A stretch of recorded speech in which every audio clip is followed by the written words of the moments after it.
Jonathan, is the agenda up? I need to see it.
Hello, everybody. Good afternoon.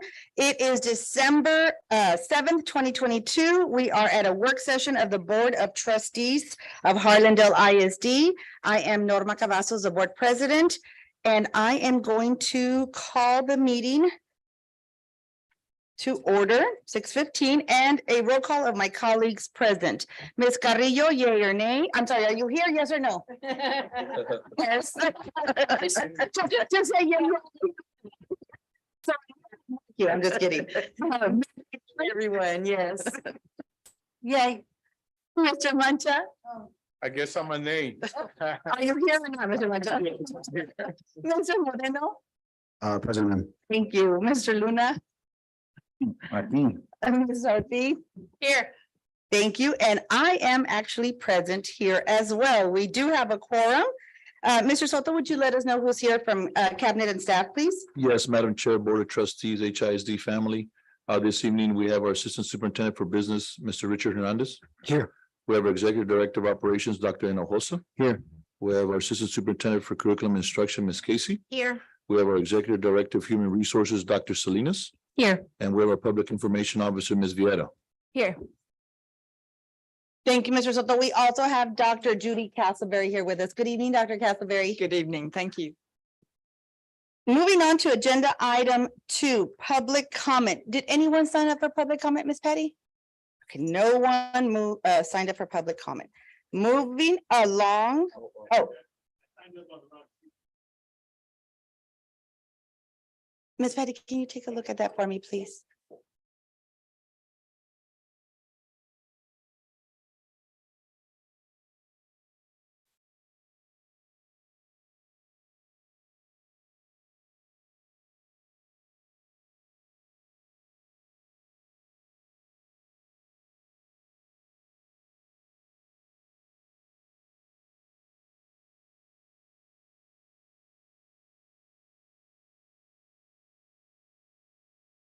Give me 1 second, please.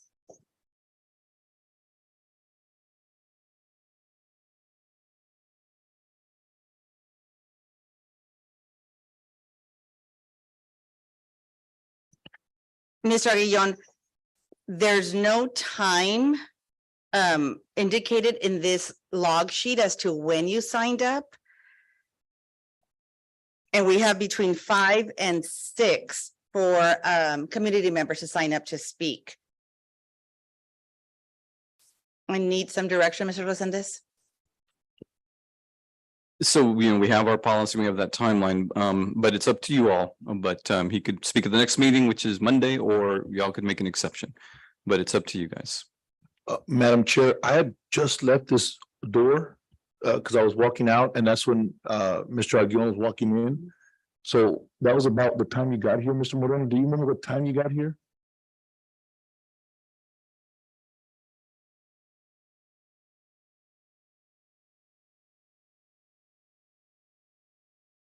Correct, Mr. Aguilar? That was the first time you were walking in when I was walking out?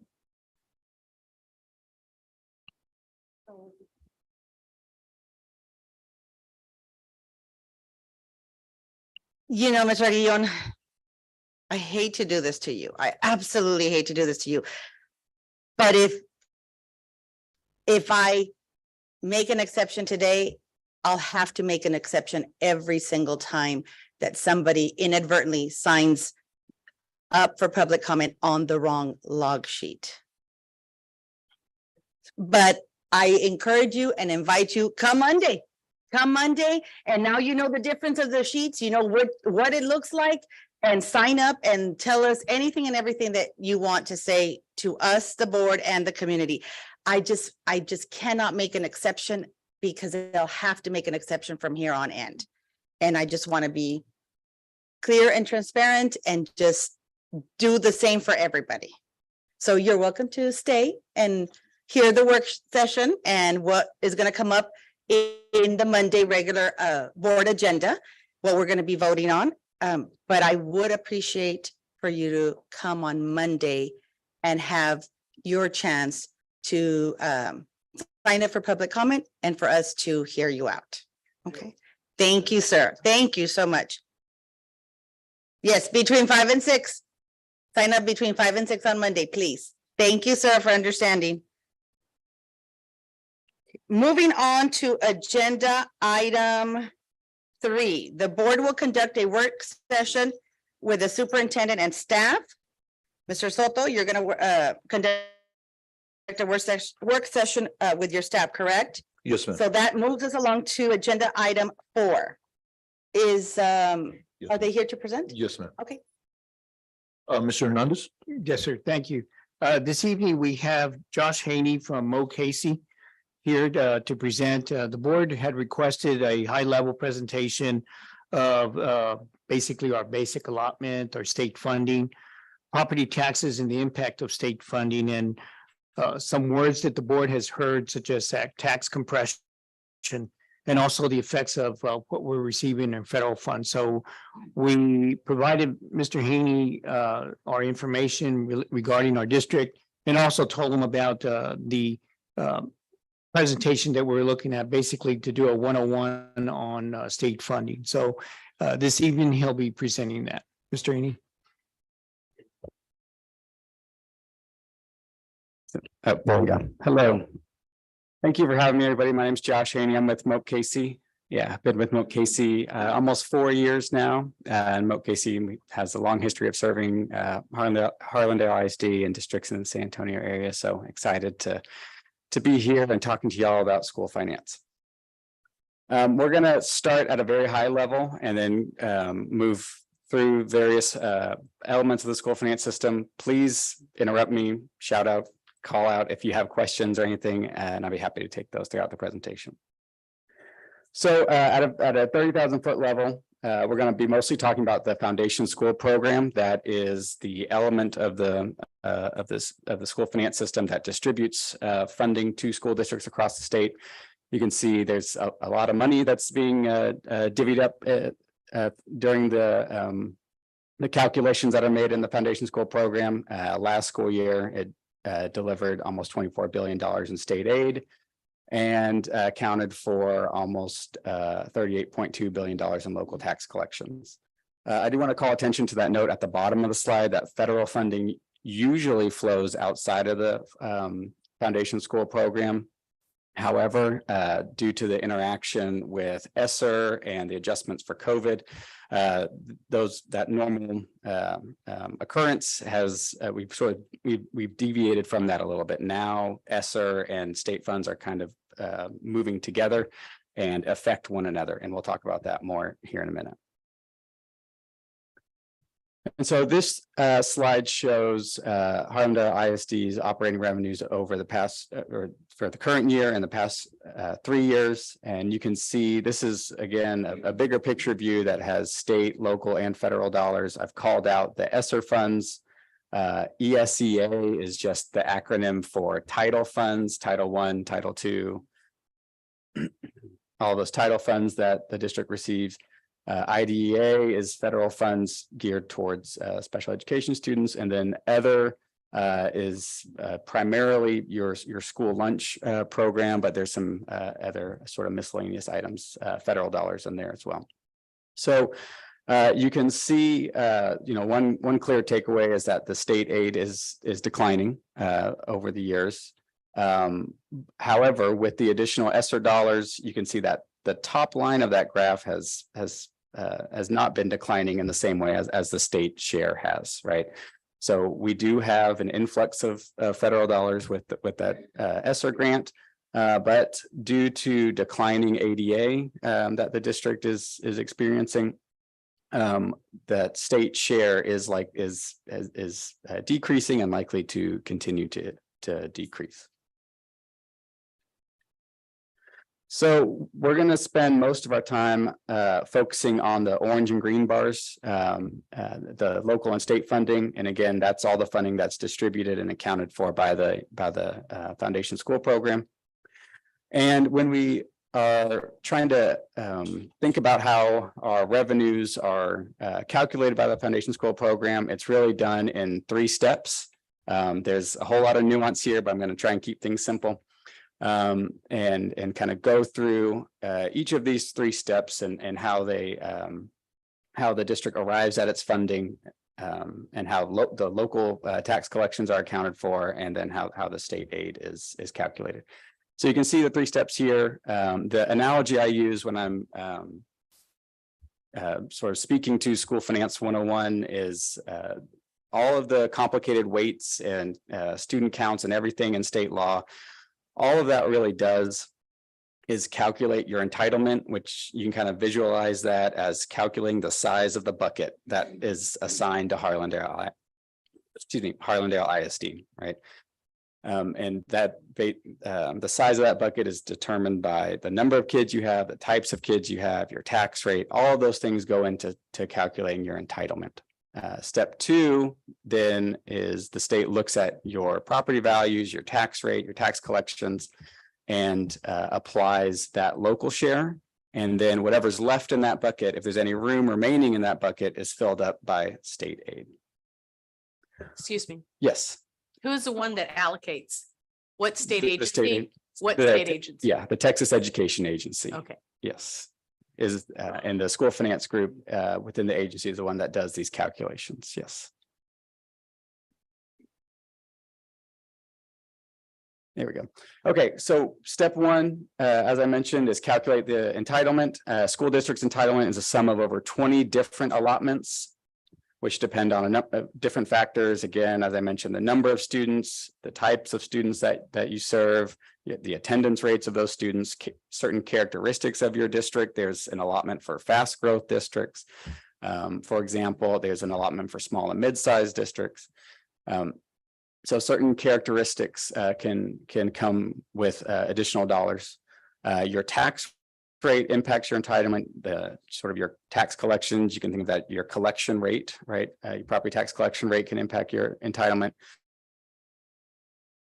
along with the amount of debt service that you're paying over on the INS side. So that's step 1. Step 2, again, apply the local share. Again, that has to, the variables that are in play there is your property values as determined by your CAD, as well as the property values as certified by the Texas Comptroller. And so those local, that local share gets applied. So you can think of those local dollars being poured into the bucket. And then if there's any room left remaining in the bucket, the state TEA comes in and fills it up with state aid. And so I've kind of described this as one big bucket. Really, there's numerous smaller buckets throughout the school finance system, and each of the different tiers and areas have their own different rules. And so we're going to spend most of our time talking about tier 1. That's the biggest portion of your M&O budget. And so let's dive in on that one. So the tier 1 entitlement, again, this is all determining how big of a bucket Harlandale ISD gets, the size of the overall entitlement.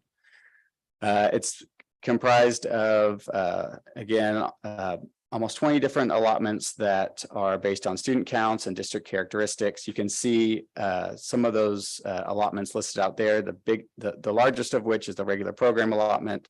We're projecting that to be $54.5 million in the current school year. Second is the comp ed allotment. That's for your educationally disadvantaged students. That comes in at 16.4. And we're going to move through these on later on, but you kind of see those are the largest allotments that we're projecting Harlandale ISD to receive in the 22-23 school year. There we go. Thank you. And so just to pause for a second and make sure you guys have a firm grasp on what student counts are used in the system and how they impact the district's funding. So, you know, we've talked about attendance impacting Harlandale ISD's funding. Specifically, that's a statistic called ADA, or average daily attendance. That's the average number of students in attendance for each 6 weeks period, right? Your PEMS folks here in the district are taking those records and averaging that across the school year, and then that will ultimately be the number that's used for funding purposes. The ADA is used for the regular program allotment, that largest allotment that we touched on earlier. as well as a number of different allotments, bilingual, several others throughout the system. There's another count of students that's used for the funding system, and that's just a one-time count that's done on the fall PEIMS snapshot. And so that that count of students impacts your comp ed allotment. And so right now, you know, essentially, because you've had your fall snapshot that happened at the end of October, you know what your comp ed allotment is going to be. Once your PEIMS staff completes that work and submits that to the state, that's essentially locked in. And so the comp ed allotment doesn't bounce around as much as your regular program allotment, your bilingual allotment, your SPED allotment, because all of those are tracking attendance over the course of the entire year, right? The comp ed allotment just looks at that one snapshot at the end of October. Once that's done and sent to the state, it's essentially locked in. And so the advantage of that is, generally speaking, educationally disadvantaged students see lower rates of attendance over the course of the school year. And so this is the fact that this allotment is based on a count is advantageous because, generally speaking, educationally disadvantaged students have the highest levels of attendance at the beginning of the school year. And so that's really the policy reason behind why the comp ed allotment is not based on ADA, it's based on count. And there's a couple others that are based on count. Your CCMR outcomes bonus, that's a new allotment created by House Bill 3 that looks at sort of post-secondary achievement for your students. And then the dyslexia allotment just looks at any student that received dyslexia services over the course of the school year gets counted for that allotment. The last concept I want to touch on is FTE, and this is similar to ADA in that the student does have to be present to generate FTEs, but the main difference is it looks at what portion of the day, what portion of the school day did the student spend receiving those services, right? So for the special education allotment, it looks at what portion of the day did that student receive speech therapy, or what portion of the day was that student in a resource room. And so that's the additional sort of layer that's included in the FTE calculation. And that's used for the special ed allotment and the career and technical education allotment. So again, what portion of the day did those students receive CTE instruction? The other bit of nuance I want to touch on. Madam Chair, Yes, Mr. Moreno. just two quick questions, sir. One with ADA, I know the significance of it.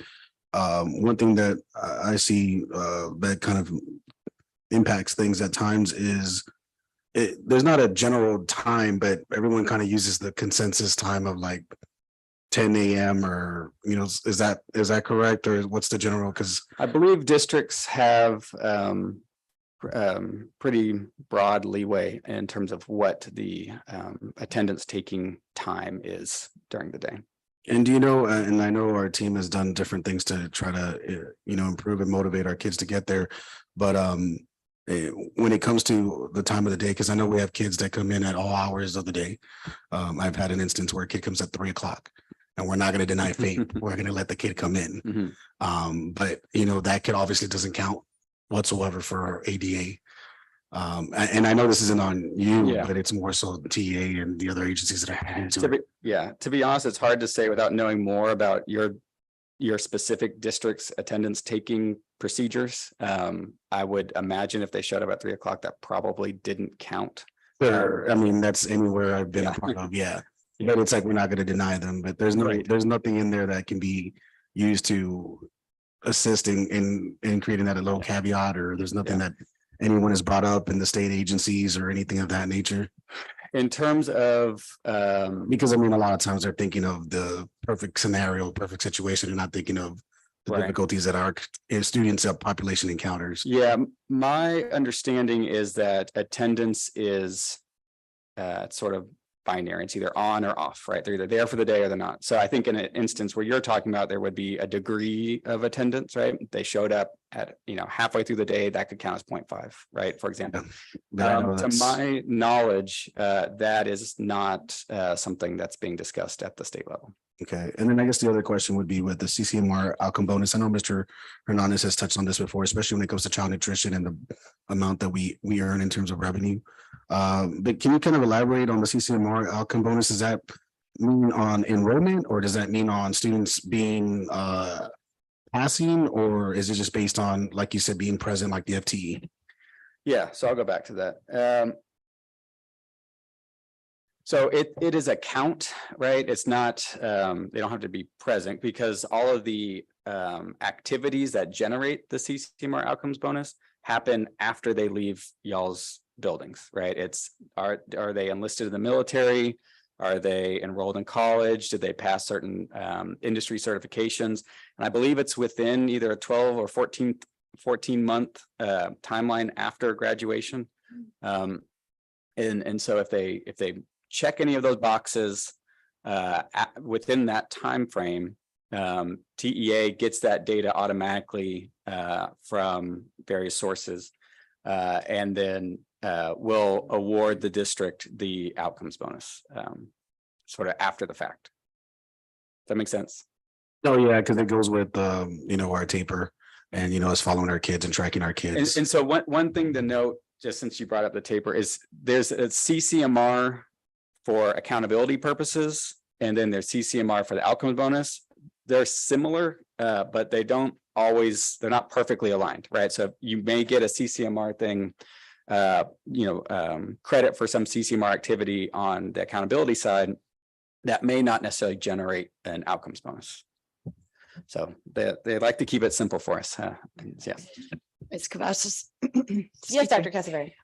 You mentioned small and mid-sized districts Mhm. being considered in the funding. Does Harlandale qualify in either of those categories? They do not. That the small and mid-size adjustment maxes out at, I think, 5,000 ADA. And so as you can see here, you guys are north of 10,000. Yeah. And the other thing I want to point out is that because of COVID and the disruptions that's had on your attendance, the state during the 2021 and the 21-22 school years made various adjustments to your ADA. And you can see that reflected here. So that the adjusted ADA row is sort of what the state, the sort of alternative ADA that the state calculated to help flow additional funds to school districts.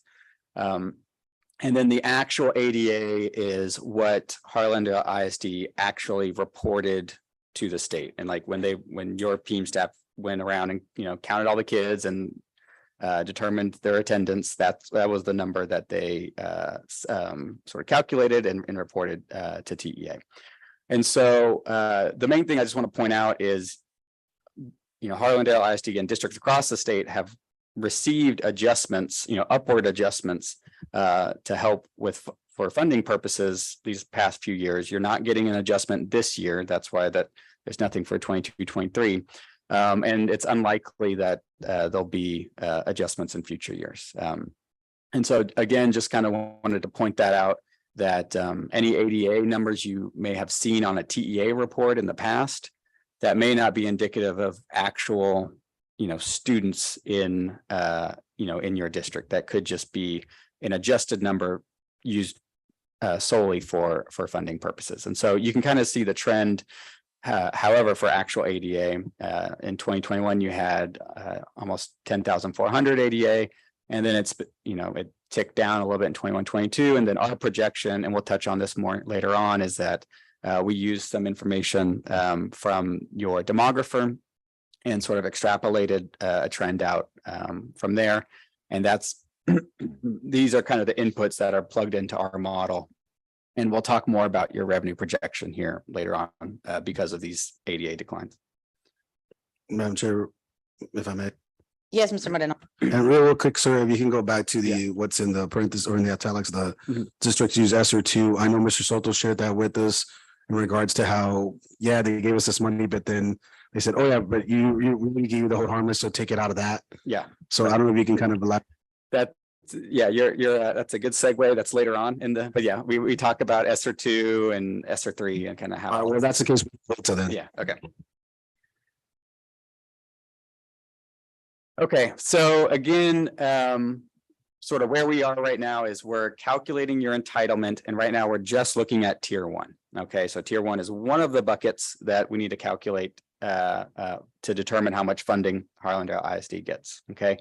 And so we start with the biggest allotment, the regular program allotment. Again, as I mentioned, that was $54.5 million. That's what we're expecting for 22-23 school year. And this one is relatively simple to understand. The sort of student count that you use is regular program ADA. So that ADA number I referenced earlier, but you take out if that student was the portion of the day that student served in CTE, the portion of the day they're served by special ed, because there's separate allotments for that. And so you're left with regular program ADA. That is the count that's used, and really you just multiply that by 6160. That's the basic allotment that we touched on earlier. The basic allotment is set by statute. It was last increased in 2019 with House Bill 3, increased up to 6160, and it's been sitting there ever since. And so, of course, inflation has not been still since 2019. And so, and your costs as school districts have not been flat since 2019. And so there's a lot of, I think there's going to be a lot of interest and effort behind raising the basic allotment this next, this next session. There's been a couple bills. We worked with some representatives to tie this to some measure of inflation. We think that could help sort of make some of these increases automatic, and that way we don't have to wait for the legislature to come in town and adopt a bill that increases the basic allotment. And so there's some interest in that. And we're hopeful that can make it over the finish line this next session. But currently, basic allotment is 6160, and it's going to stay there until the legislature does something about it. Madam Chair, real quick, just Yes, to be Mr. clear, because I know I'm always used to ADA, but with the CTE, I know they fall into different tiers and different programming. So our students are still having access to the funds that they're being allotted, right? Or is it CTE? Yeah, for CTE or for special ed, if they're falling into those categories? Yeah, Because if I have a special ed student that is taking, CTE programs that are required, but is that taken away from the basic allotment? Is that what I'm hearing? Or No, so the basic allotment is 6160. That is sort of the number that's in statute. The portion of the day, like my son gets speech therapy, so he's pulled out, right, and receiving that therapy.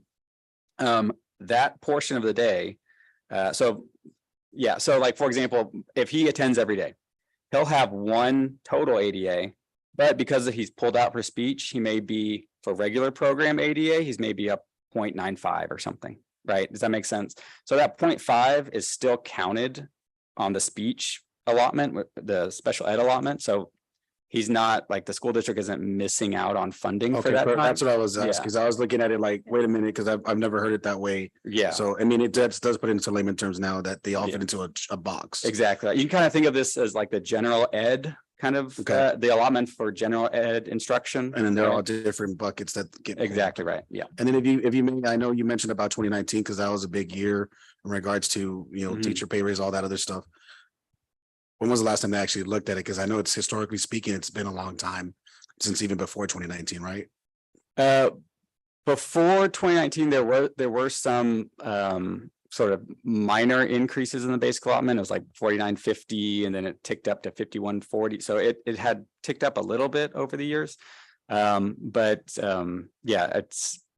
I mean, they've looked at it. They looked at it last session. I think it's, they just didn't have the political will to increase it. Okay, so on to your second biggest allotment is the compensatory education allotment, and that again is assigning money, allocating money due to the number of educationally disadvantaged students you have. This is another term for essentially free and reduced lunch students that are eligible for that. And so again, this is based on a one-time count. This is not ADA based. And the weights, the amount of money that a comp ed student can generate varies depending on the neighborhood in which they live. And so you can see I have that little map there on the side. What TEA does is they look at census data on every block group in the state, and that's a sort of technical designation. You can kind of think of it as your neighborhood. They look at data on every neighborhood in the state and assign, sort of break them up into 5 tiers.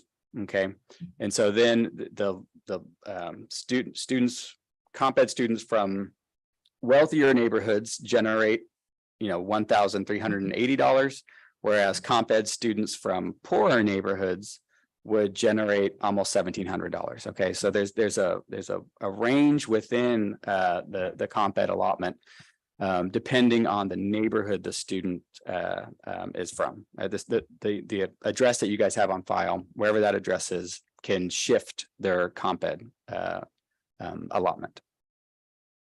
And so again, with this allotment, there is a 55% spending requirement. So the districts all across the state have to spend at least 55% of it directly on student services, services for comp ed students. And then there's various spending requirements for other allotments, and we'll touch on those here in a moment.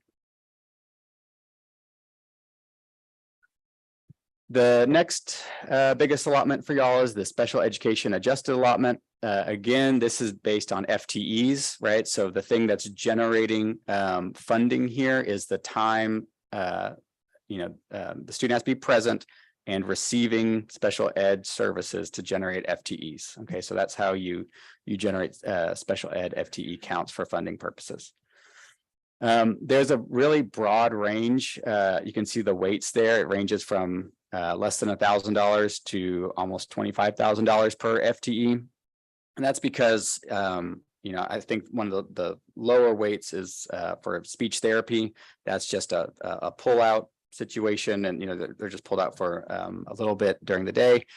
Whereas you have special ed students that have a whole lot of needs that need maybe an aide assisting them throughout the day, or they're in different resource settings. And so because of the wide variety in student need, when we talk about special education, that's essentially the rationale behind that wide range in the funding weights that you see there. I will mention there is a special ed funding commission that has been meeting during the interim. And so, and I think they have some really good ideas that they've been batting around, and I think will be recommending for the legislature to adopt this next session. So I would anticipate that when you guys bring me back here next time, the special ed allotment will work pretty differently than the way it does now. And I think it's likely that this next session, we see an increase in special ed funding. I just think given the momentum with that commission and some of the key legislators, that this could be an area where we see some movement this next session. Next up is the career and technical education allotment. This is again based on FTEs, and TEA has recently changed this allotment to incentivize districts to move students to those upper level CTE courses. If you think of a particular CTE program area as a sequence of courses, right? You have your intro to ag, and then your, practicum or whatever at the end. What the state has done is allowed students taking those higher level courses. So, the third or fourth course in that sequence, those students are generating more funding under this allotment. So the weight that's applied for those FTEs is higher. And so the idea, the rationale, again, from the state's perspective, was to incentivize districts to really not just have students take those lower level CTE courses, but really move them through an entire CTE sequence and get, hopefully come out the other side with some actual, job skills and trainings that better prepare them for the workforce. Next up is the early education allotment. This one is another sort of just tricky part of the school finance system, because the ADA counts that are used to generate this funding is the ADA of of economically disadvantaged students that are kindergarten through third grade, plus the ADA of bilingual students that are kindergarten through third grade. Okay, so you have a student that meets both of those criteria, then their ADA counts twice for purposes of this allotment. And even though K through third graders are generating this allotment, most districts, I would say, are using this to pay for pre-K, right? So even though it's being used for pre-K students aren't actually generating the allotment in this case. So I don't really have a good explanation or guess as to what the state's rationale there was, because pre-K ADA continues to be half funded. So if you have a pre-K student that attends for the full day, they're still only generating 0.5 ADA for funding purposes. So this was the reason, or this was the way the state decided to fund early education with House Bill 3. And I don't have a whole lot of other explanation for y'all, unfortunately, but I do want to note that for early ed, districts have to spend 100% of it on services, right? We talked about for SPED, that was 55%, for Comp Ed, that was 55%. For early ed, 100% of that allotment needs to be used to improve performance in reading and math in pre-K through third grade. So a pre-K program, for example, could spending on a pre-K program could satisfy that requirement. Next up is bilingual education. This is ADA based, so all students that are receiving bilingual education generate this ADA for this allotment. And you can see there's a range there that depends on whether or not the bilingual program is dual language, and if the student is proficient in English. Those are the factors that go into play in determining what weight is assigned for that particular ADA. But you can see the ranges there. And again, just want to note that there's a 55% spending requirement for bilingual ed. And then I'm going to move through these next ones pretty quickly, since for y'all, it's not as significant in terms of dollars for your entitlement, but we touched on the CCMR outcomes bonus already. You guys get an allotment for transportation. There's the gifted and talented allotment has been brought back. So all your GT ADA is every student that's designated as gifted and talented that draws down $430 from the state, or it grows your entitlement by $430. Dyslexia, we touched on that a little bit already. That is account-based allotment. So any student that's receiving dyslexia services throughout the school year, at any point, they generate a dyslexia account, and that gets brought in for the calculation of your allotment. The school safety allotment, this is just a flat dollar amount, $9.72. I'm sure you guys have noticed that doesn't go very far when it comes to securing your campuses and paying for all the things that school districts need to pay for in that area.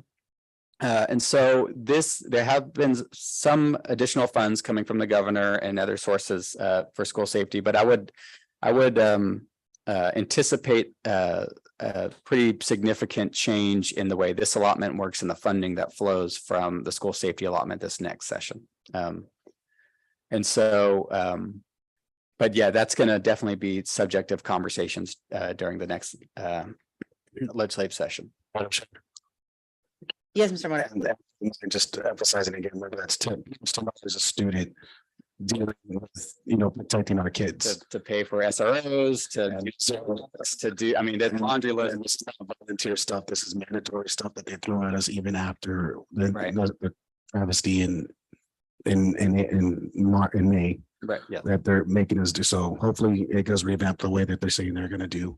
Yes, they just recently adopted some revised facility standards by TEA's own estimate that getting all the districts across the state in compliance with those standards is going to cost about north of $2 billion. They put out a grant, I think was $400 million. So that, and I think that 2 billion is probably even short. It's probably an underestimate of what the cost would be to bring every facility in the state up to compliance. So there's a real need for additional funding here. And I think there's the political will is there to put some dollars behind this. But again, we gotta stay focused on that this session. The next step is exam reimbursements. This was a new thing created by House Bill 3. If a student takes the college, any of the college prep assessments, SAT, ACT, or industry certification exams, the fee for those can be reimbursed from the state. And so that's another sort of small piece of the entitlement. Also, the teacher incentive allotment. This is a new thing that was created by House Bill 3. I'm sure y'all have had some conversations here about this, but I just wanted to bring it up because I know Harlandale it doesn't look to have a teacher incentive allotment program, but it does allow you to draw down additional funding from the state if you go through the admittedly lengthy process of getting a local designation system approved. And you can see the ranges there, depending on sort of how high the award is for the teacher and the economically disadvantaged status of the students at that campus. The awards can range from $3,000 to $32,000 per teacher. And so, pretty significant money could be drawn down through this allotment, and this is out there. There is a lot of work and planning that's required for this. So just want to be clear that this is not, I wouldn't quite call it low-hanging fruit, but it is fruit that's available. And so if you're not familiar with this, I would recommend taking a look at it. But this could be one way to increase the district's entitlement going forward. Madam Chair, if I can say, and Josh, we do have the teacher incentive allotment program ongoing. We've had our plans already approved by TEA. In fact, the teachers that are in line to receive it is designated to be awarded soon. And then in April, they tell us what the award amounts and what we're estimating based on the information that we've got is about $2 million. But of course, that I believe doesn't get paid to us until the following year in 23-24, even though we're accomplishing this in 22-23. So just wanted to update the board on that. Thank you, Mr. Hernandez. Thank you. Yes, ma'am. Excuse me. And do we have a number of teachers that are participating or that are maybe entitled to this? 145 teachers. Out of how many? We have 1,200. Okay. This first year, we looked at reading and math, and we're increasing that next year for the other subjects. And eventually after 3 years, everyone will have an opportunity. So you go in phases. So the first year, last year, we looked at reading and math. And so we have 145 teachers who were submitted, who have been sent in for approval. And like Mr. Hernandez said, we'll know in April whether or not they were approved, and then they'll be awarded their allotment in August. And Madam Chair, one more question. Yes, Mr. Moreno. And so, Mr. Hernandez, just to be clear, because I know you said we're kind of paying for it in advance. We do recode the amount that, so the state pretty much is, we're footing the bill, but the state kind of refunds us. Is that? Yes, basically, yes, they will refund us because we met that requirement. And it's the timing of when we pay it. But as far as matching what they paid us. Yeah, because I wasn't too clear on how we were paying out. It was just coming from our general fund. Through the But there is a certain, it's coming through the state, and then we just kind of, and that's gonna be every year ongoing like that as we're part of the program. Yes, sir. Okay, In thank April, you. they awarded, and then we paid out in the next fiscal year. Okay. Okay, so we've gone through all the tier 1 allotments for the 22-23 school year. We're estimating total tier 1 entitlement of $92.5 million. You can see that is a little bit lower than what we got, than what the district got in 21-22. Again, one big reason is going to be there's no ADA adjustment, right, this year. And then because of the demographic projections, and declining ADA that we're forecasting for the next several years, that tier one entitlement is projected to continue to decline. So we've calculated our entitlements. We know the size of our bucket here in Harlandale. The next step is to apply the local share to pour in those local funds. And so again, just want to remind y'all that these are, based on the values that are certified by your CAD and the rate that you adopt. All of those things go into determining how much of that bucket the district is responsible for filling up. And so for tier one, that share is called the local fund assignment.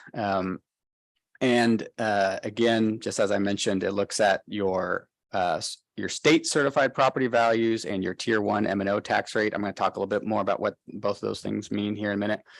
But essentially for the state certified property values, you need to understand that there's sort of two versions of your property values. There's the local property value that your county appraisal district certifies and reports to you all.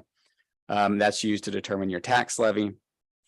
And then the controller's office does what's called a property value study to sort of review your CAD's work and to make sure it falls within a certain threshold. If it does so, it certifies that. And then that certified property value on the state certified property values is what's used for determining your local share.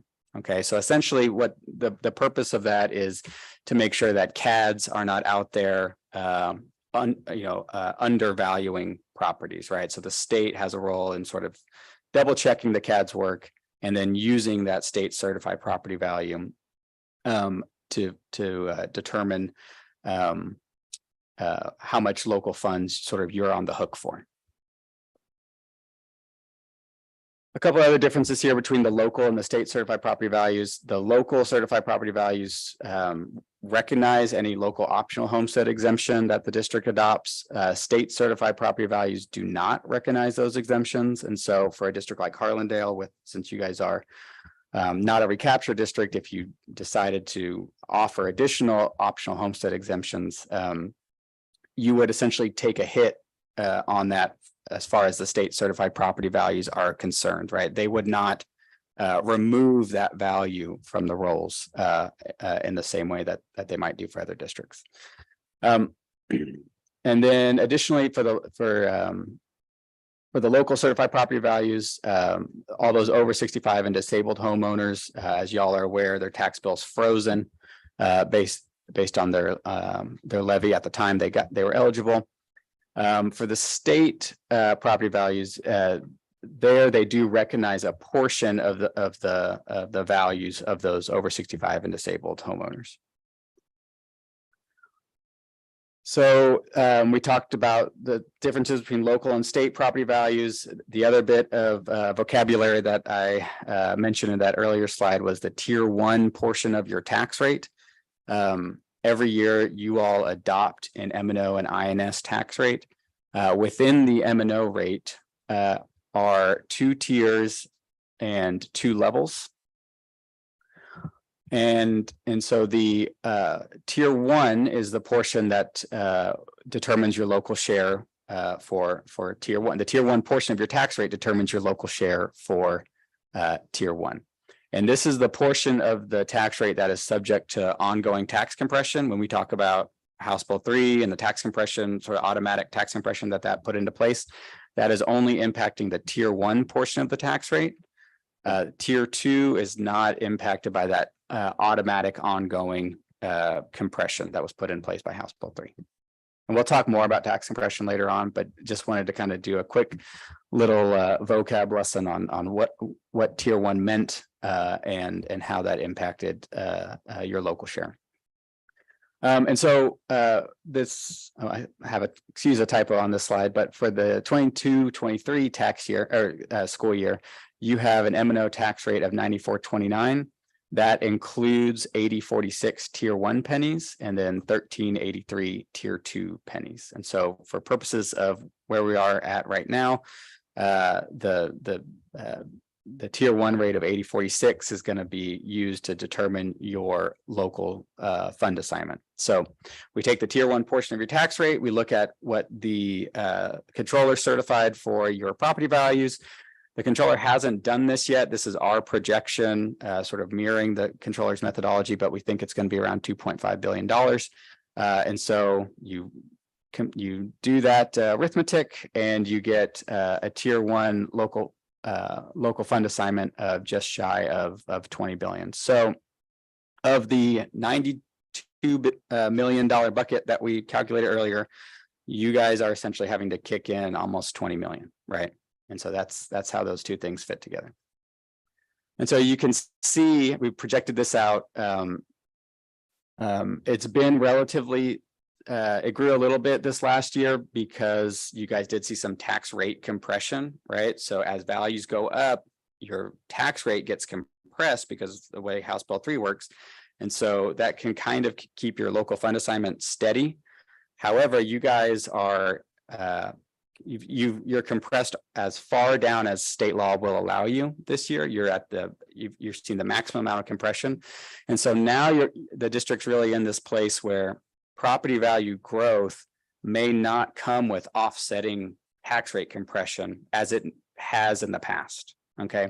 And so that's why you can kind of see on this graph from 2020, 21 to 21, 22 was a little jump.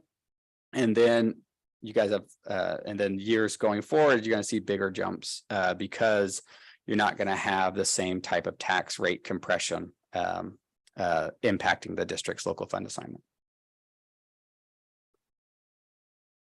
So just to kind of reiterate some key points here. So if property values increase, just want to help y'all think through some implications. So anytime property values are increasing, your entitlement doesn't change, right? The size of your bucket doesn't change because the size of the entitlement is determined by number of kids, types of kids, essentially.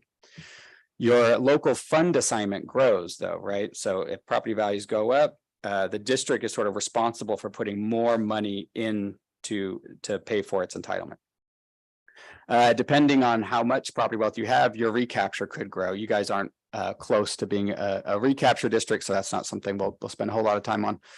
And then, as I mentioned earlier, as property values are growing, your tier 1 rate could be compressed. It's likely to be compressed. And you guys will see some compression in future years. But again, because you've already gone from $1 down to 80.46 for the tier 1 rate, you guys are likely, you're unlikely to see that same level of compression going forward. One thing I do want to point out, this is something that just sort of irks me with the system. It's I think it's something that's not very equitable in the current system, but and it impacts Harlandale. Some school districts don't generate, they don't collect 100% of their tax collections, right? I'd say most school districts don't collect 100% of their tax collections. However, in that calculation we just did for the local fund assignment, you didn't see any adjustment for collection rate, right? You saw property values, you saw tax rate, and then local fund assignment. So that's essentially assuming 100% of collections. Generally speaking, most districts come in south of that, right? South of 100%. And so what you get is you get a local fund assignment line, that dotted line there, that's drawn by the state, right? They say Harlandale ISD is going to pitch in this much, right? But when you go in and collect your taxes, that tier 1 portion of your tax rate only brings up that yellow portion of the bucket, right? So you have a gap or a bubble in your bucket, right? Recapture districts, they get to fill in that bubble with recapture funds. So instead of having to give those funds to the state, they can take those recapture funds and fill in that portion of the bucket. Non-recapture districts like Harlandale do not get that. There's no adjustment to recapture because you guys don't pay recapture. And so as I note there, the size of this, the bubble for Harlandale is about 230,000. That was as of 21-22. And so I haven't looked at it, what we're projecting it to be for 22-23, but just understand that, you know, because your tax collection is not 100%, the state isn't really fully funding your entitlement. There's a little amount that is left unfunded. Madam Chair. And I guess that's a very valid point, just because I know a lot of times districts that, I know for sure, like Austin ISD, I think still deals with recapture, Oh, yeah. things like that. A lot of their arguments are like, oh, we're taking away from them, right? Yeah. But I didn't know that they could actually fill in the bucket with that. So that kind of takes away the notion that we're taking away from their students completely when they have more than enough with what they need in certain aspects. Yeah, in this particular instance, it's absolutely advantageous to recapture districts. Non-recapture districts, they just, that part of the entitlement just goes unfunded. Yeah. All right, next up, so we've determined the size of our bucket. We've poured in our local funds. Next up is to figure out how much state aid we get. And this is relatively simple. We just look at, where that local fund assignment line was drawn, and everything between that line and your entitlement, that is filled in by state aid. Okay, and so you'll see two different funds that the state uses to pay your entitlement. The available school fund, all districts across the state are sort of guaranteed to receive the available school fund. And then the foundation school fund is really just a transfer over from the state general revenue fund. And so just to get back to the recapture point here real quick, recapture districts are guaranteed to receive the available school fund, even if they completely fill up their bucket, right? If they can totally pay for their entitlement on their own, and they don't need any state aid, they still get on top of that. They get the available school fund. Whereas for y'all, the available school fund is just used to pay for your entitlement, right? So recapture districts sort of get it on top. Non-recapture districts get it sort of built into their entitlement. All right, and so for y'all, the total tier 1 state aid is comes out, we're projecting for this year is about $73 million.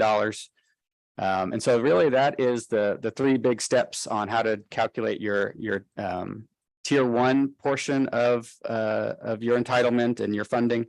And so as I mentioned, there's other buckets in the foundation school program. We're going to go through just one more, the tier 2 bucket, and how that works, because this is important in determining, when we're thinking about what tax rate we set in the future and that kind of thing. So I'll try and move through this quickly. So for tier 2, the steps remain the same. We have some new variables that sort of determine the entitlement and determine the funding here in tier 2. And you can see those listed here. We have a new sort of term there, WADA, and essentially that's just you can kind of view it's related to ADA, it's attendance related. But if you serve a higher portion of students that are comp ed or special ed or bilingual, your WADA is going to be higher than your ADA, right? And if you serve more of those students, your WADA to ADA ratio will be higher. And so you can kind of think of WADA as a reflection of the students, their student attendance, but also the needs of the students in the district. For tier 2, your entitlement is also dependent on your tax collections, your property values, and also the number of tier 2 pennies that you levy, right? So when we were talking about tier 1, we didn't really spend a whole lot of time talking about the tax rate that you levy, right? Just it's again largely driven by your students, the number of students you have and the types of students you have, right? When we switch over to tier 2, the number of tier 2 pennies that you choose to levy and that your voters approve, that directly impacts your entitlement, the amount of money you get on tier 2. And so again, just to go back to our tax rate diagram here, we touched on tier 1. You guys have 8046 pennies there. And then the district has adopted 0.1383 tier 2 pennies. Within tier 2 are 2 levels. There's the golden pennies or tier 2 level 1. And then there's tier 2 level 2. Those are often referred to as copper pennies. The golden pennies are called golden pennies because they're worth more. They draw down more funding from the state. Copper pennies draw down about half as much funding as golden pennies. One other thing to note there, the first 5 pennies can be adopted by a simple majority of the board. So you guys have already adopted 0.1383. And so accessing any new pennies, you can see you have additional capacity of 0.0317 pennies there. Accessing those pennies would require usually voter approval. And so to just to quickly go through how the entitlement's calculated for tier 2, you can kind of view tier 2 as every time you adopt a new penny for tier 2, you get a new bucket of that you can fill local and state dollars in with. Okay. And so for golden pennies, you have 8 of them. So essentially 8 buckets in tier 2 level 1. And for copper pennies, you have 0.0583. So you have that many buckets in tier 2 level 2. And you can see the guaranteed yield listed there. We go through a calculation to determine your entitlement. Your golden pennies are bringing you $11.6 million, whereas your copper pennies are bringing you $4.3 million. You go through and apply local share. Again, that's determined based on your. Excuse me, Yes. Madam Chair. I have a question, and it's a couple of slides back. Yes, Ms. Ortiz. So you said something interesting and I got stuck on it, and so I didn't follow the next couple.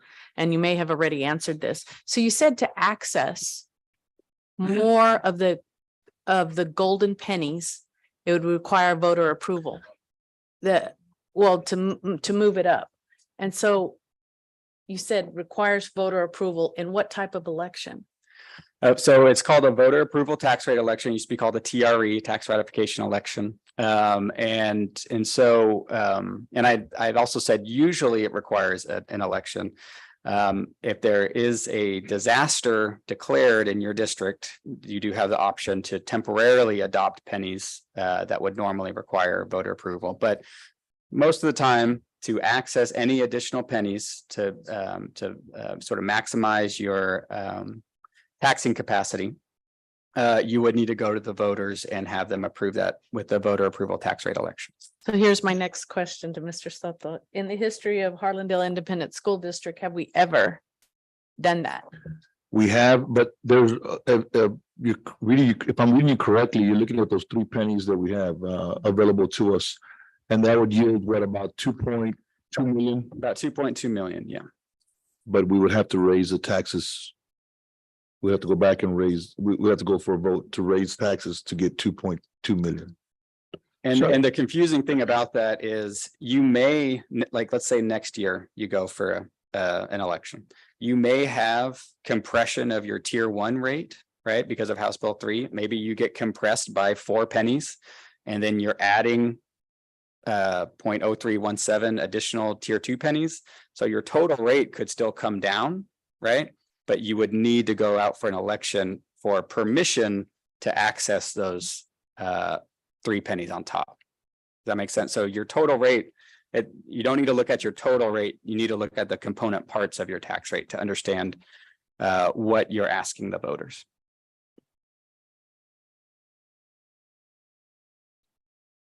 And if I may, Madam Chair, just another question, just because it gives me a clearer picture. And I know Mr. Soto's, Mr. Hernandez has always referenced the golden pennies and things like that. When it comes to, just to have a clearer picture for myself and others, is what we're looking at in regards to the compression of golden pennies is, and the allotments, is it's what we're paying into that we owe, right? Based off of what the state gives us and then what we have to yield in terms of tax rates. Is that the way I'm seeing? So I'm saying, like, say we have a whole dollar, we're paying 84 cents of the dollar instead of the whole dollar, right? Or is that not how to look at it? No, I mean, golden, all of these tier 2 pennies here. Yeah. What we're paying, it's like, this is the district's requirement to pay, but we're getting kind of kind of a little support in saying that you only have to pay 86 of it instead of the whole dollar? Or is that not the right way to look at it? Yeah, if I could get control back again, here we go. So So, when we're required to put in the 19 million or the 20 million? no, so for tier two, and this is the portion that has to do with the golden and copper pennies. Every penny that you adopt, the state is essentially saying, we're gonna guarantee, no matter what your property values are, we're gonna guarantee that each penny brings in this amount of money, right? Once we get your report from your CADs, right, and you guys adopt your tax rate and figure out how many tier two pennies you're gonna adopt, it may only bring in 20% of that, right? So you're still paying, all of your tax collections for those pennies are still being recognized and counted. But the state is taking you from what your tax base would generate on its own and bringing you up, equalizing you,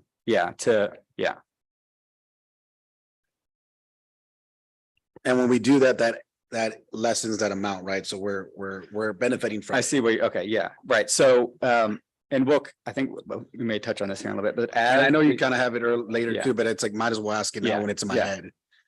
head. No, you're an excellent student. I love the questions.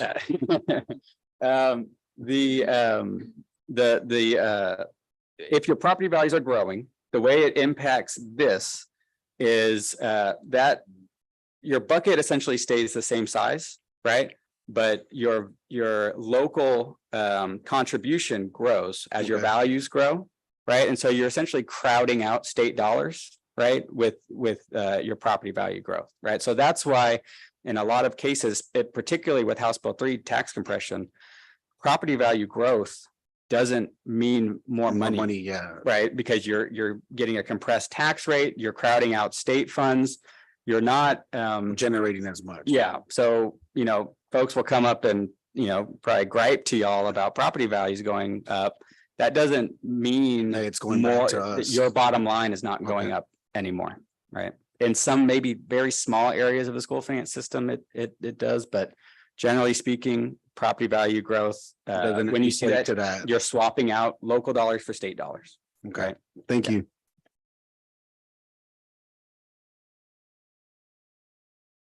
All right, so we calculated our tier two allotment. We figured out how much money Harlandale ISD is sort of on the hook for.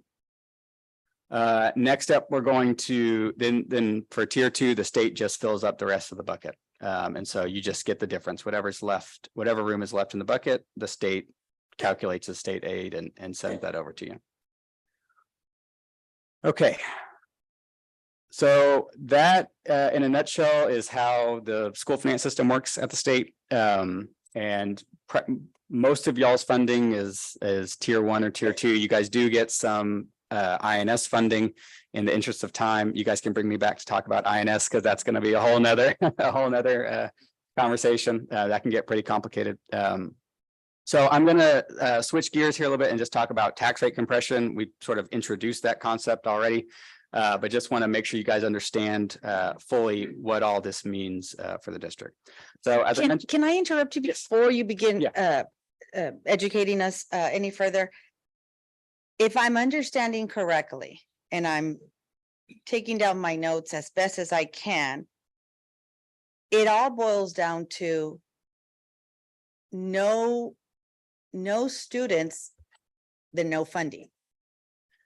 Because you're projecting the decrease in future years of our ADA. Mhm. And so that tier one entitlement will have no choice but to also decrease. correct, yeah.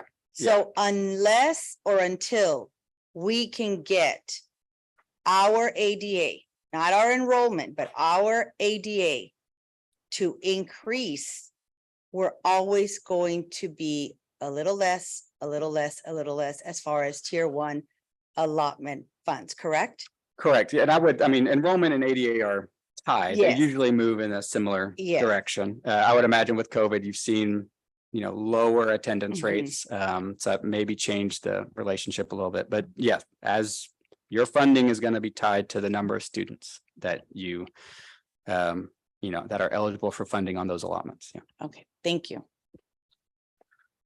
Okay, so we're going to talk about tax rate compression. Again, you guys adopted a rate of 94.29 this past summer. Of that, 80.46 was tier one. This is the portion, the tier one is the portion that's subject to tax compression from House Bill 3. And I'm just kind of highlighting that again here. I'm going to move quickly through this. This kind of gets in the weeds a little bit, but it's important to know that your tax rate compression is not just due to your local value growth. It also depends on sort of certain projections that are made at the state level, certain appropriations that are made at the state level. But essentially, all those statewide variables, they just set a ceiling for your tax rate. You guys have seen such rapid property value growth that you're surpassing that that sort of statewide tax compression. Okay, so if you're seeing a lot of property value growth, then your local compression is really what determines your tax rate. Okay, so because you guys have seen the property value growth that you have, you guys have been compressed far below what the statewide compression rate is. You're down at the floor of tax rate compression. I'm sorry. Yes, Mr. Luna. Yeah. I'm not, these people, I'm a marketing guy, I'm not a finance guy, I'm not an accountant. What is the reason for compression and what is compression? I just finding a picture that's finding like, they're trying to keep our tax rates down. Right. So we don't have to pay so much taxes. Yeah. But that really benefits the wealthier areas of the state, doesn't it? Well, the tax rate compression, essentially what it does is it, because values have been growing, just across the state at a much higher rate. If your tax rate stayed the same, right, then your tax bill would continue to grow, right? What compression does is by reducing the rate, it offsets some of the impact to taxpayers, right? Their values may go up, but because the rate has gone down, their final bill is not as much as it otherwise would have been, right? And so that's sort of the rationale for tax compression. So tax compression really just decreasing your tax rate. It's compressing your tax rate. And And the key point is that it's linked to your property value growth, right? So I just paid my taxes yesterday. right. And so if you're in a district that doesn't have very fast growing property values, you're not going to see as much tax compression as you guys have here, right? You guys have seen a lot of property value growth. You guys are compressed all the way down to the maximum amount it can be under state law. And we'll walk through this here in a little bit. And so, and again, all this happened with House Bill 3 when that was passed in 2019. Before House Bill 3, you had $1 for tier one. In the first year of House Bill 3 in tax year 2019, everybody saw 7 cents shaved off their tax rate, right? Everyone's dollar of the tax rate went down to 93 cents. And that was the same in Harlandale. For tax year 20, we had this new the local tax, the local property value growth component came online, right? So now we had differentiated levels of compression, right?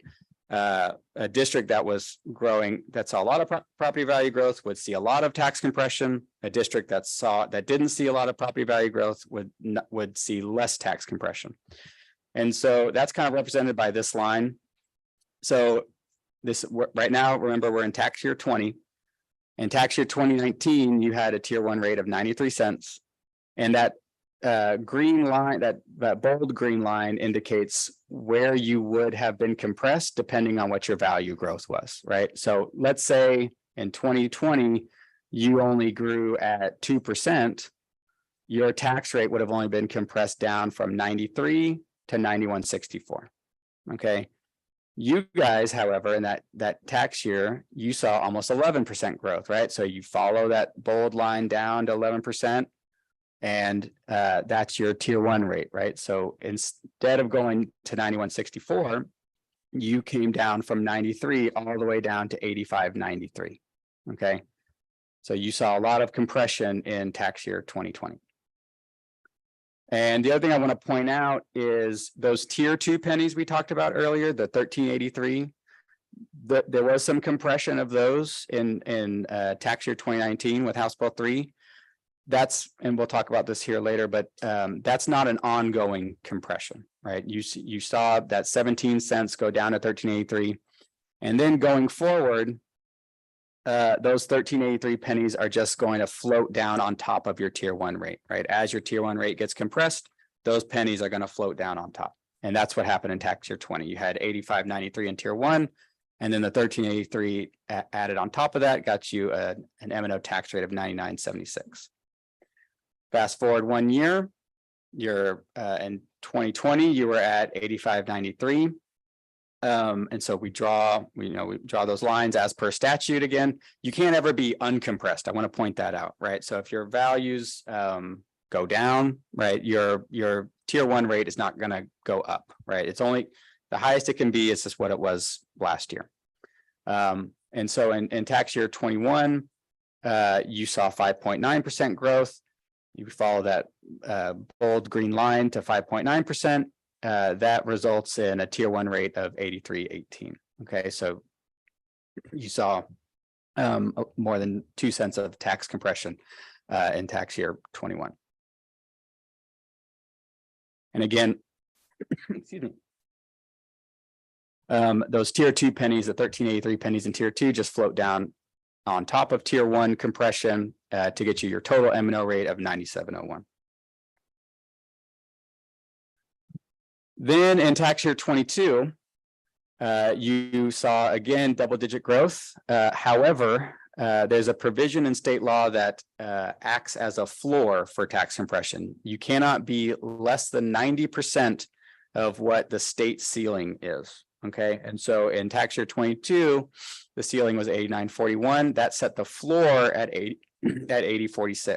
So you can see on that, again, that bold green line, no matter what your property value growth rate was, right? If it was 7% or higher, you still would have only gone down to 80.46.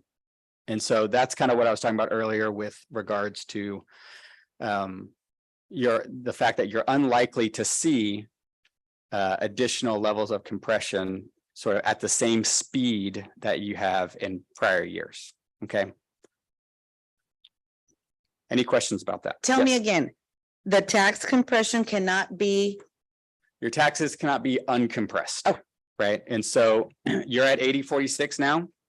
Let's say, we go in a recession and your values actually decline. Thank you. And your values decline. Your tier 1 portion of your tax rate will not go up from 80.46, right? Just growth equals compression, but decline does not equal an increase in your tier 1 rate.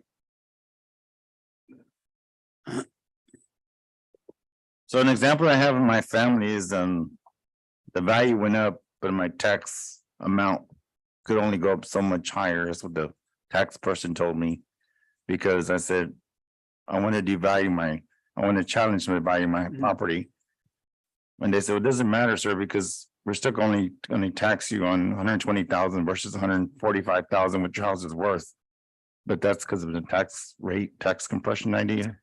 Well, so the compression is not done on a taxpayer basis, it's done on a district-wide basis. So when I say property value growth, I mean property value growth for the whole district, right? So we don't have individual tax rates for you, for this house over here, right? It's the same rate for the whole district that you guys adopt in the summer, right? So this growth that's occurring is growth for the whole district.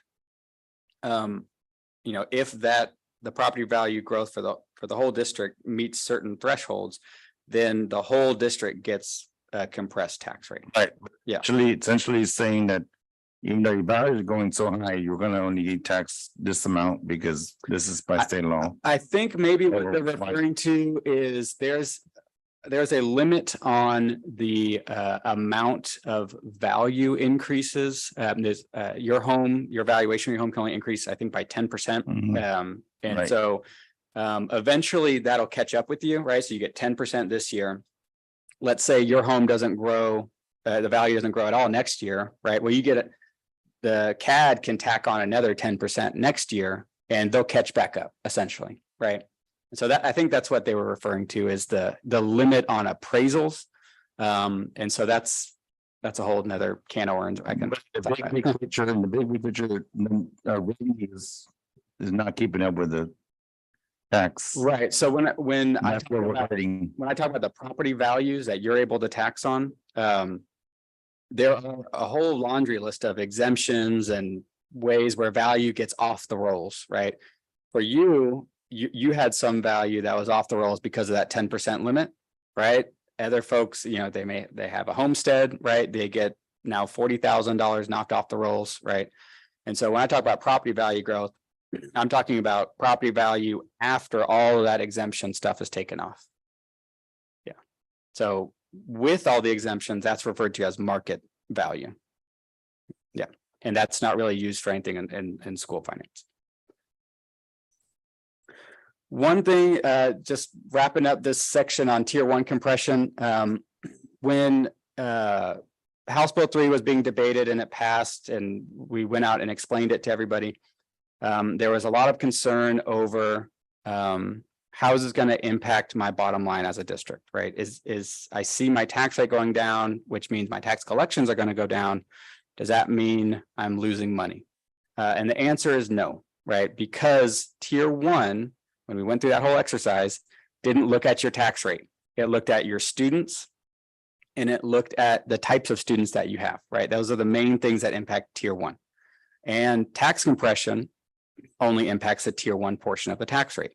Okay, so I've just included here some alternative scenarios, alternative growth scenarios that just kind of highlight the way that this part of the school finance system works. So you can see if you grew at 0%, 5%, 10%, 15%, your total M&O revenue in any of those is going to be 105.3 million, but you're just swapping out local dollars for state dollars, depending on which scenario you choose. And that kind of speaks to our point earlier, where on the flip side, if property values are growing, that doesn't mean more funding for y'all, right? That doesn't mean more funding for the district. Again, you're just swapping out local for state dollars.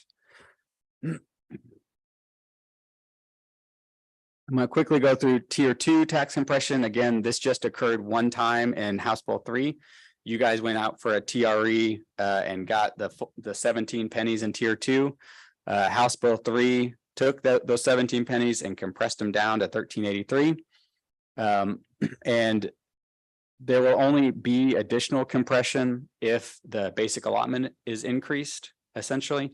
And so that's just something to keep in mind.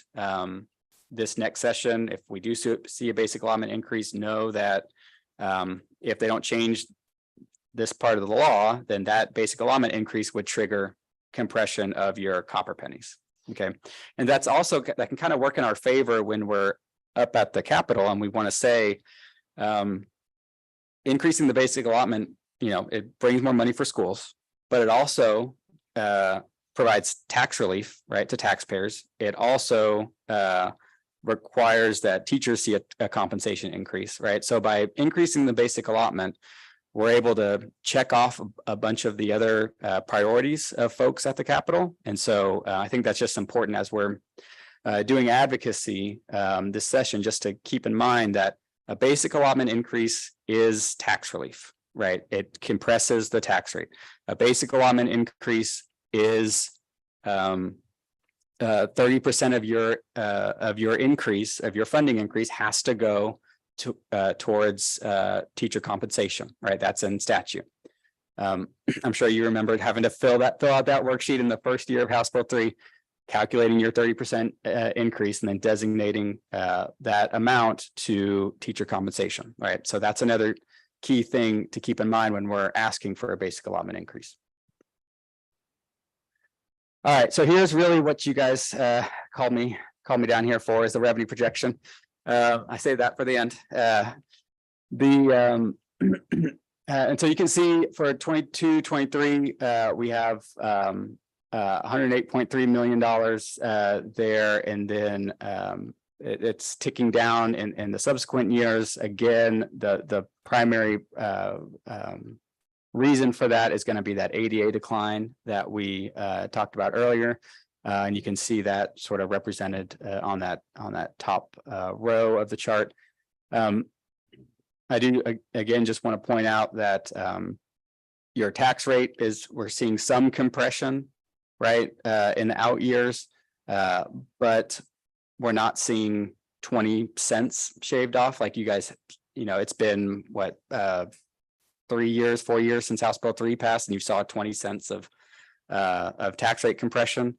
We're not going to see. You can see in this model we see about 10 cents of tax rate compression. So just keep in mind that you guys are at that floor for your tax rate, and that unless the legislature does something really drastic this next session, it's probably you're not going to see tax compression at the same rate that you have so far. And so, so if these declining revenues are worrisome, there's sort of the biggest item I think that school districts can do. The biggest action would be to call for a voter approval tax rate election. We touched on that earlier.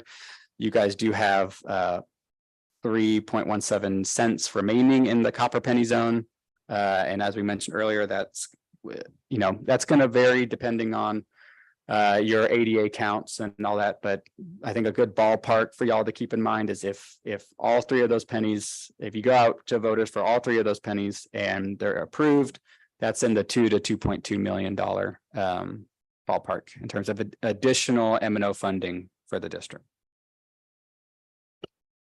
Josh, can you talk about before we do, or when a school district wants to go out for a TRE, what has to be done regarding this audit efficiency that the state calls for? Yeah, so in House Bill 3, that also included a requirement to hold an efficiency audit prior to going out for a voter approval tax rate election. And an efficiency audit, it sounds kind of scary, but and really it's you have to use an outside auditor to do this. It can't be something just district staff do. But this auditor essentially just looks at PEMS data that your district has already prepared and submitted to the state, and essentially does a little mini book report on it, right? They just look at it, they compare you to some peers, and fill out a couple tables that are then submitted back to the district for review. It's not it's not like a forensic audit. They're not going to come in and review things in a very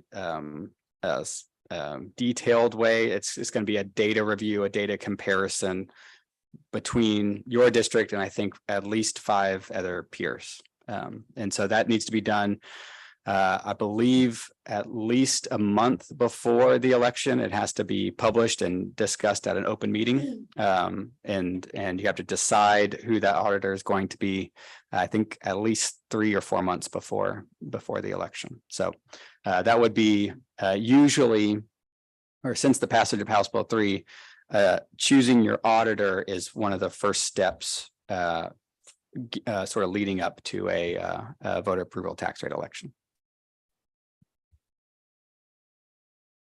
And then, of course, you adopt a resolution and all the normal activities the board would have to do to hold an election. You adopt a resolution, send that to your county to help facilitate the election. The other thing I want to point out is, and we touched on ESSER and federal funds earlier, but just reiterating what y'all know, that ESSER is a short-term solution, is sort of a one-time infusion of funds.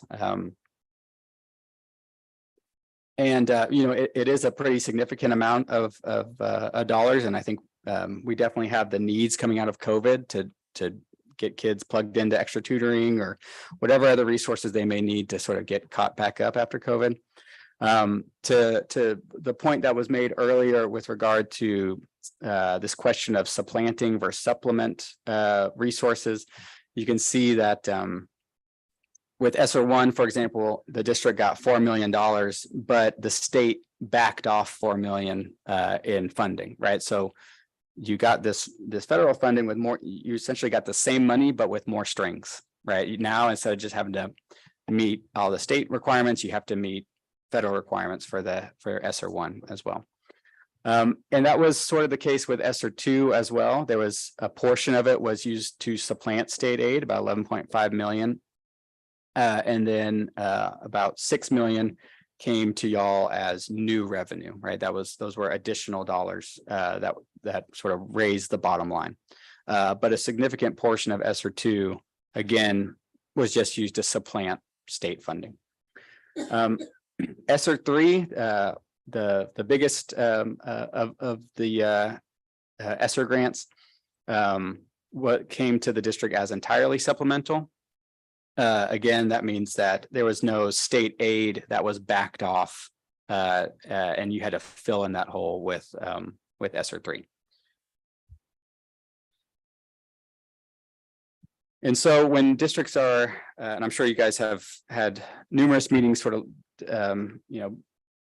planning out your ESSER strategies and how you're going to use these funds in the service of kids and getting them caught back up. But one thing that we're cautioning districts on is just to be mindful of the ESSER cliff, have an ESSER exit strategy, right? And so this, and just to be clear, the data on this slide is not Harlandale. This is just a sort of illustrative example here, but you can see in this district, they spent all their ESSER three in 21-22 and 22-23. And then they, the fall off was pretty steep there from the peak in 21-22. What some districts are doing and what TEA has recommended that districts look at is that instead of taking all of your ESSER three and spending it as new money, districts can still supplant on their own, right? We talked about the state supplanting and how that sort of works against the district, but districts can still supplant their local dollars with ESSER dollars on their own. And essentially what this looks like is you take an expenditure that's normally locally funded, pay for it with ESSER, and then take that freed up local dollars and put it in fund balance, right? And so then the idea is you can use that those sort of local funds that you've stored away, you can use that to soften the fall from the ESSER peak in the out years, right? And you can use it to draw out the life of the grant as well. ESSER funding has to be spent by, what did I have on the slide? September 2024. If you do this sort of, supplanting and putting the local dollars in fund balance, you can draw out the life of the grant, and on this example through 25, 26 or beyond, depending on how much you store away in fund balance. And so that's about all I have. If you guys have any questions about ESSER or school finance or any of that, I'd be happy to take those now. Madam Chair. Yes, Ms. Ortiz. Of course, I have questions. Mr. Soto, we were just talking about the ESSER three and not using that for new programs. Are we looking at that for next school year? And Yes, ma'am. Great question. Mr. Hernandez, can you elaborate on what the plan we've had for ESSER three? Sure, and so that was our intent when we started using the ESSER monies to replace the cost that we were having in the general fund and moving them over to the ESSER monies. The impact that we're feeling is that scenario works if your ADA stays constant or it goes up. But as we showed tonight, if our ADA goes down, then the monies we were planning on saving and putting away to kind of get us past the last year of ESSER now has gone away because we're not generating that money that we would have kept if when we replaced the local monies with the ESSER monies. So the impact to this on our plan of trying to put it away for the general fund is our ADA is going down. So that's eating into what we're looking at. And so that's why when we looked at our budget for this year, 22-23, we still had a deficit to address because our ADA is going down. And so ESSER is lessening that impact that we would of the deficit that we budgeted for this year. But again, if the ADA goes back up, then that's going to help. But right now the trend's not looking like that. But we are trying to move whatever costs we can have that we have in the general fund. We are trying to use our ESSER monies to cover those costs. So we've got our social workers, our some of our state teachers that we're paying.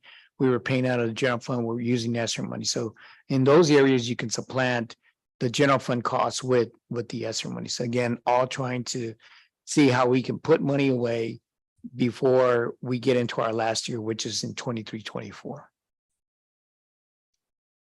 And there's a balance there, right? I mean, students have needs now, right? They definitely suffered during the pandemic. And so we want to make sure we're both addressing those needs and being, good stewards of those funds in the long term as well. So it is a balance that every district in the state is struggling with right now. So I have two more questions and then I'm done. This funding that we're discussing, does this also go to charter schools? Charters do receive ESSER funds, yes. No, just the whole funding mechanism, because we know as a school district that charter schools, they take their students based on applications and they can reject students, whereas the school district, us as a public school district, cannot reject any child that lives within our boundaries.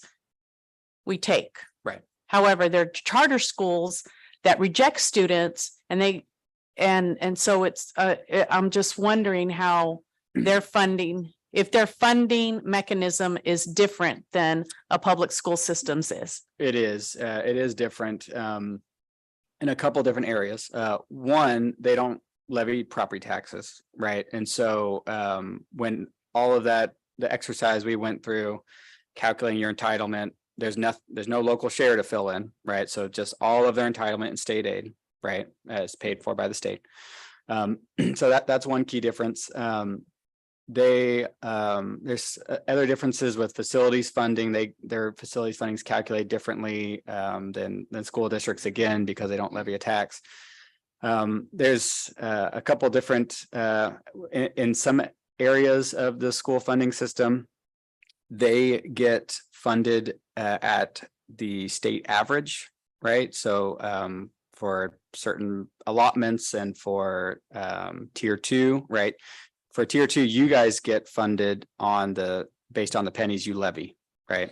Charters, they don't have any pennies, right? They don't have a tax rate. So they get funded as if they levied the statewide average tax rate, for example. So there's a couple different nuances and differences, but at a very high level, the system, works the same. They have allotments based on their students, the same allotments that y'all have, and they just don't have a local share to kick in any funds from their tax base. Yeah, and I have one more question, but I don't know how far your experience is. If the upcoming legislative session does pass or raise the basic allotment, do you have any idea historically, how long does it take before the funding trickles down to the local people? It would be, let's see, if they passed it this year, I believe it would be the 24-25 school year. Yeah, because I believe that's correct. Thank you. Yeah.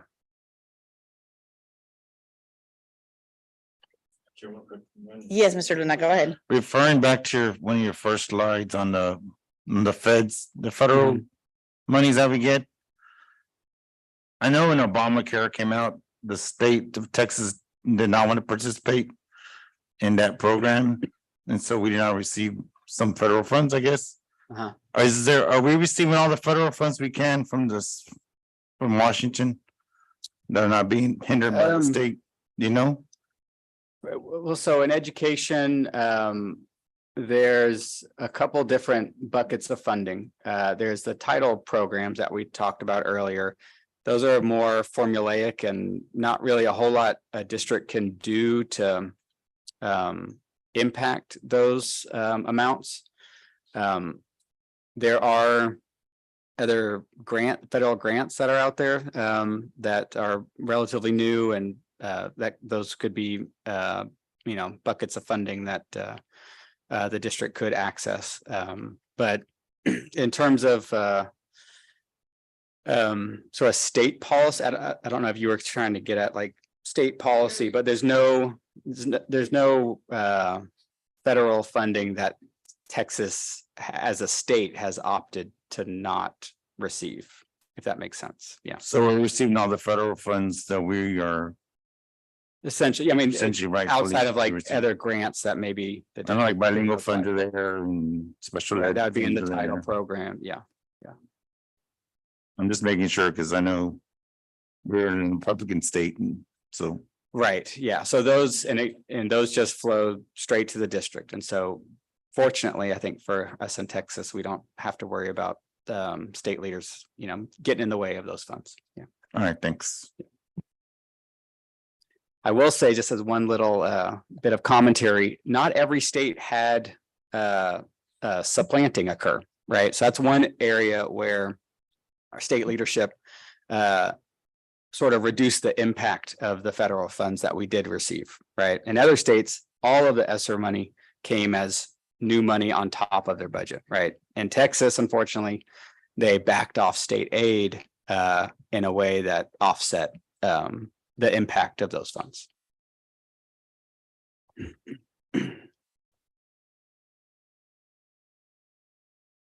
Madam Chair, Yes, Mr. Moreno. just want to say thank you. I mean, it was quite an ambitious objective to come in here and present 70 slides over school finance. And be able to tackle some of the questions and even this, I would think being able to throw it down into 2 hours is kudos to you because I'm still trying to wrap my head around certain things. Well, thank y'all. Y'all have been, asked really great questions and been really engaged. And so I appreciate it. I have a quick question. So the foundation school program on the slide mentions that they are the primary method of where schools get their state and local funds. Mhm. Is it the primary because that is what most use, or is it because that is the one chosen? Do I make any sense? The foundation school program is just another word for the school finance system in Texas, right? So you have the state school finance system is the primary, and because that also incorporates the local taxes, right? So I'm kind of including local taxes in the school finance system, right? So that's the bulk of the funding. In addition to that, you do have those title programs, ESSER, other stuff off to the side. And then you have, you have other local receipts that aren't part of the school finance system. But that is where the biggest amount of allotment would come from. Absolutely, yeah. Okay. Yeah, and then you have, other grants and that kind of thing, but yeah, that's the, of your budget, your entire budget. Majority, and actually on that, I don't know, I won't go to the slide now, but I think that first or second slide with the bar graph on it, you can kind of view the local and state portions of that as being the FSP. There's some nuance there, but that's really what we're talking about. Thank you very much. Thank you for clarifying that for me. Anybody else? No? I do have some questions, but I wrote them and I'm going to email Mr. Soto Yeah. and Mr. Hernandez, and hopefully somebody can answer them Absolutely. for me. Yeah. Thank you so much. If nobody else? Mr. If I Moreno? may ask one question, Madam Chair, and maybe Mr. Residence can clarify it. Any work sessions, if I had to go use, the facilities, I'm able just to go, right? Absolutely. Yes. Okay, we don't have to stop the meeting. We can continue without us. Right? Yes, sir. I just wanted to clarify that. You're gonna have to raise your hand, Mr. Mayor. I was gonna make sure I'm acting accordingly. Yes, would it be too much to ask if we take like a 5-minute break? Is that okay? Recess? Yes, Yep. can we recess? Let's see, what time is it? 8 o'clock, come back Oh, at 8. perfect, 8:05. We will be back at 8:05. So we are going to take a short recess and be back in 5 minutes. Thank you.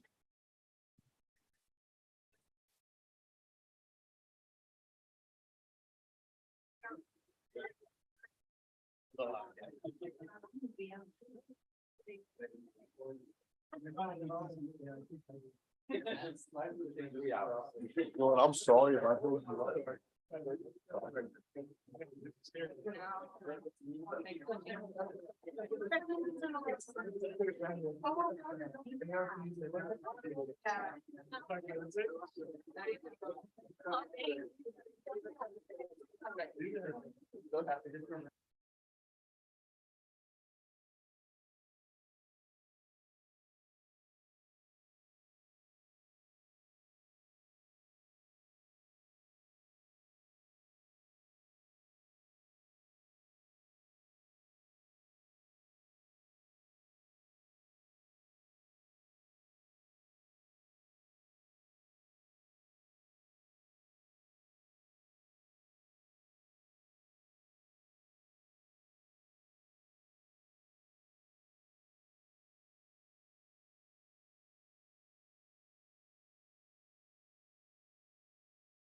If Mr. Resendez, where is he? Oh, he's right there. Yes, ma'am.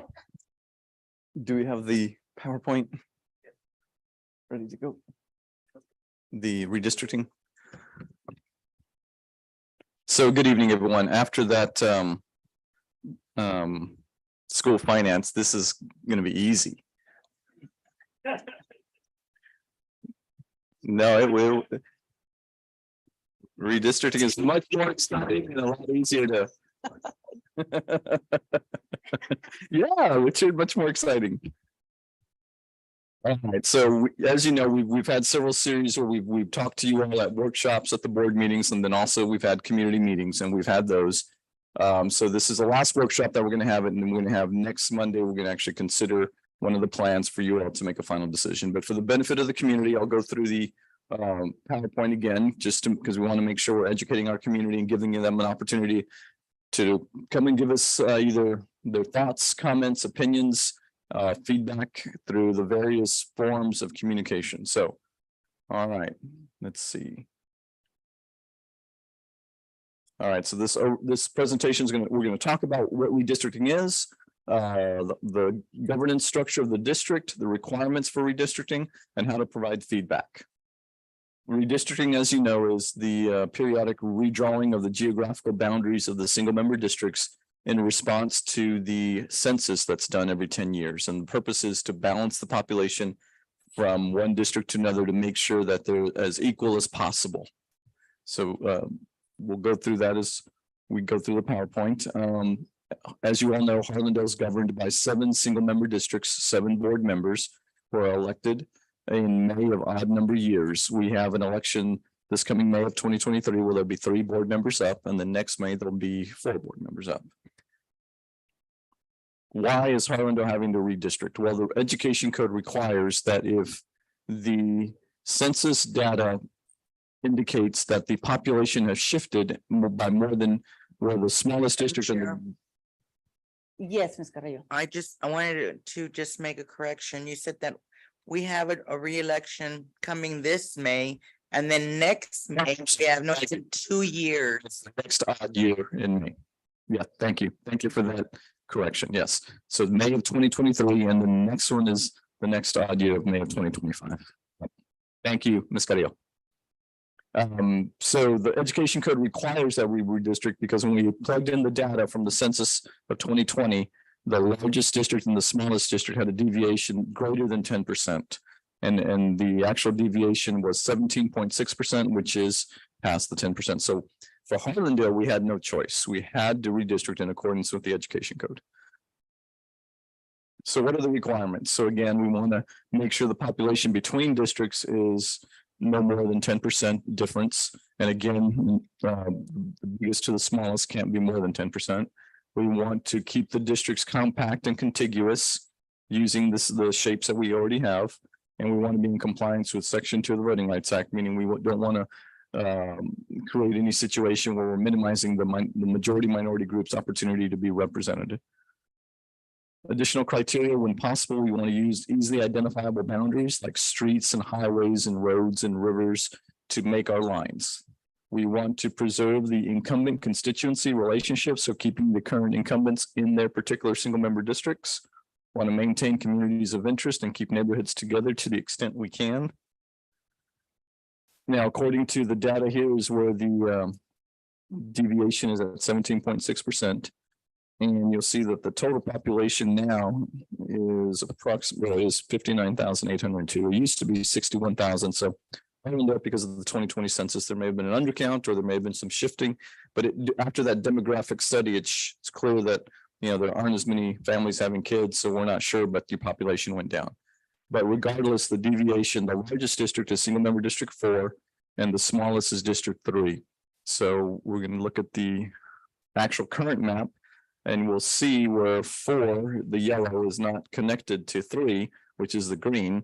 Ideally, if they were, we would just shift from one district to the next. But since they're not connected, we, as you all know, we went through some options and the board came up with a couple plans. The first plan, you'll see that there's a small amount that you all know from 3 went into 7 just to make it compact. And that was 33 people we were able to figure out after getting that information. Then there was a bigger change up between 1 and 3, where we moved about 400 people from 1 into 3. And then the other change was moving the lines to include people from 4 into 1. And those changes did allow us to, and then we had plan 2.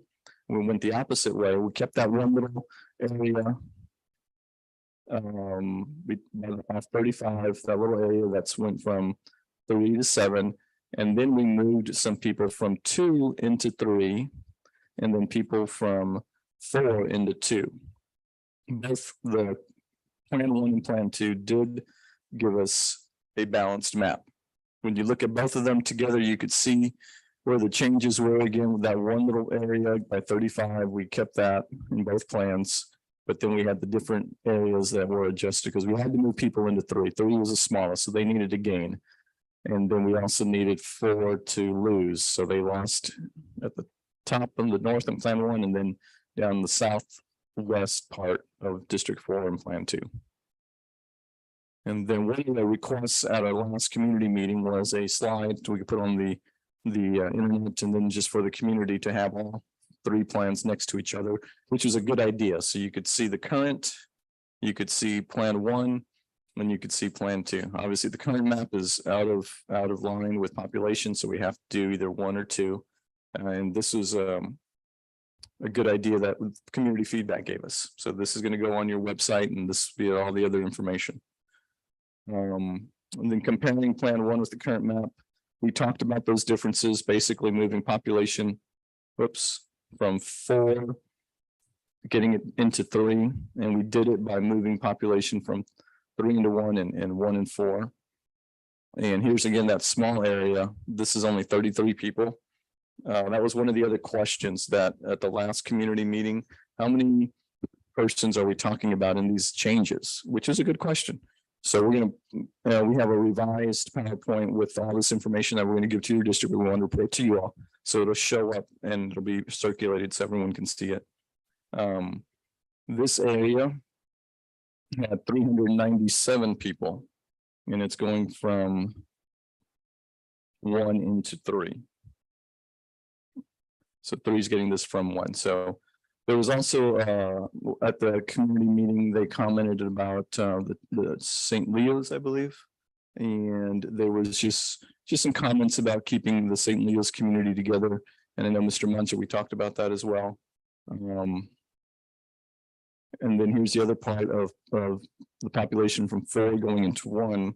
And the actual number of people in this area is 499.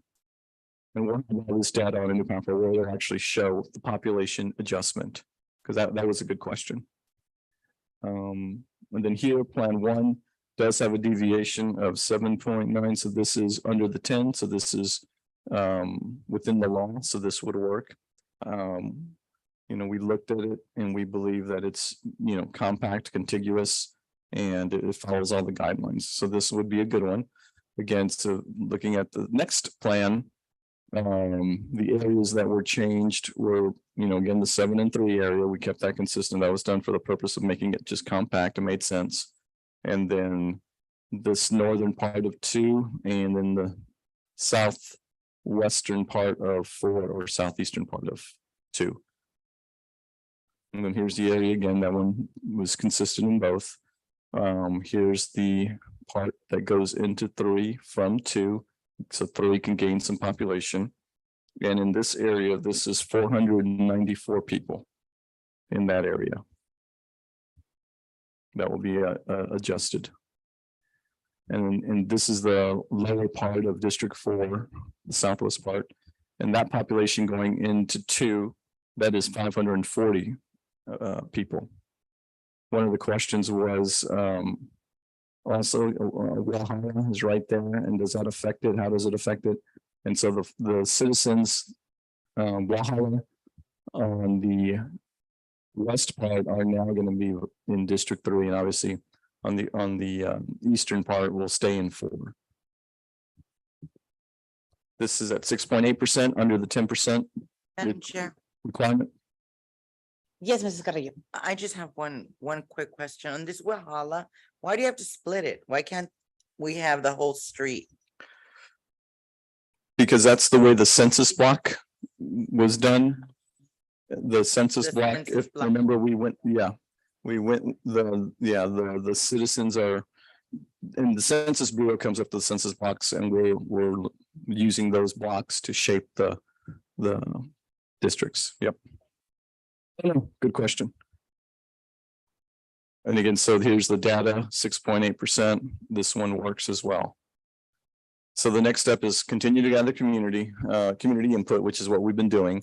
Then the next meeting, the board will look at considering adopting a new plan, and we're going to recommend they adopt one. Because we also have to give the county notice 30 days after we adopt it, so they can make the changes, so they could start to notify the voters through the registration cards what their new voting single member districts are. So transitioning, this map will go into effect May 6th. The districts that are up for election are 5, 6, and 7. 5 and 6, if you all noticed, did not change.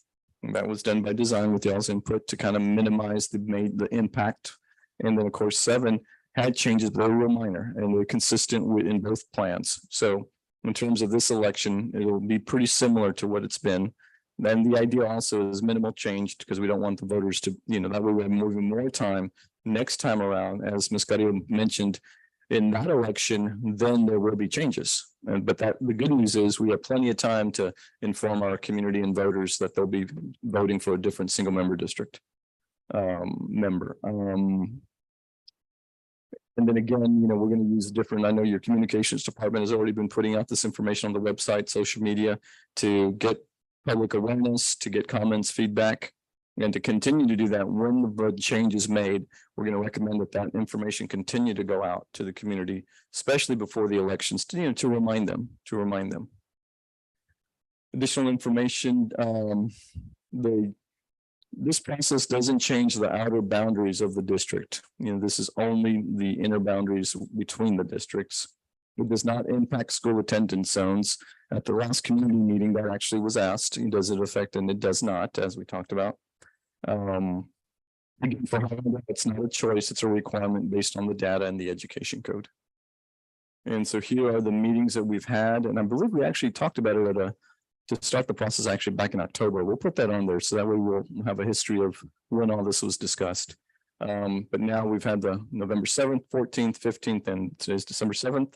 So the next meeting, December 12th, it'll be on the agenda again for community members to comment and for the board to ask questions. And then at that meeting, you all will have to, we're going to be recommending to pick a plan. And we'll go from there. So I do want to go over a few of the questions from the committee member or the community at the last meeting.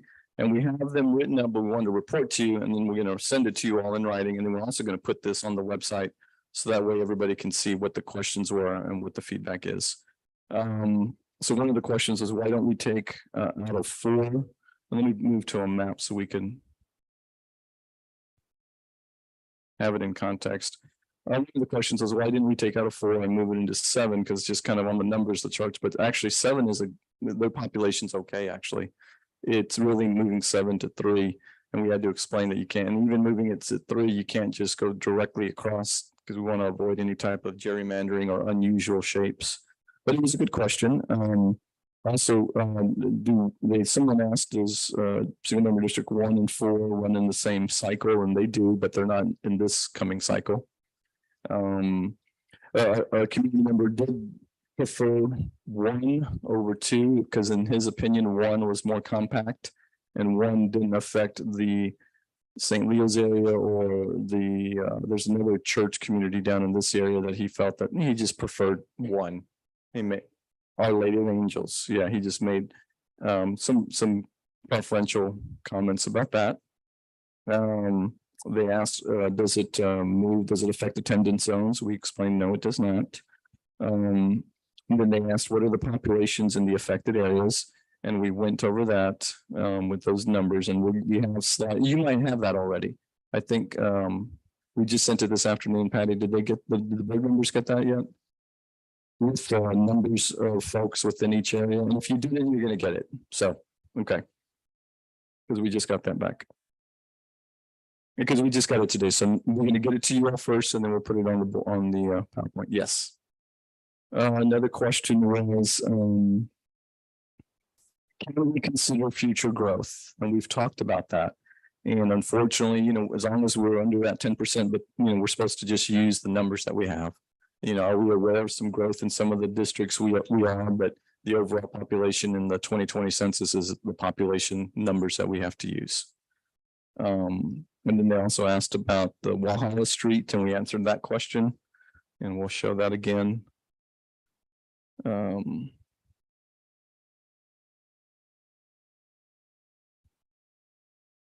Walhalla Street. There was and Ms. Gada, you asked, just a minute ago, but yeah, there it is. Nope, that's not it. There it is. Yeah. So just the way the census block is, we're kind of, yeah. But it's a good geographical boundary that, we could identify. So that's good. The other questions. There were some comments about putting three of the maps on one. We did that. They asked if we could do that so it's easier for them to compare. When will the board take final action? We told them December 12th. That's the anticipated date. They asked if we could use voting percentages for the individual districts and will that affect the plans? And we had to explain that we're not allowed to use voting percentages. We're required to use population only.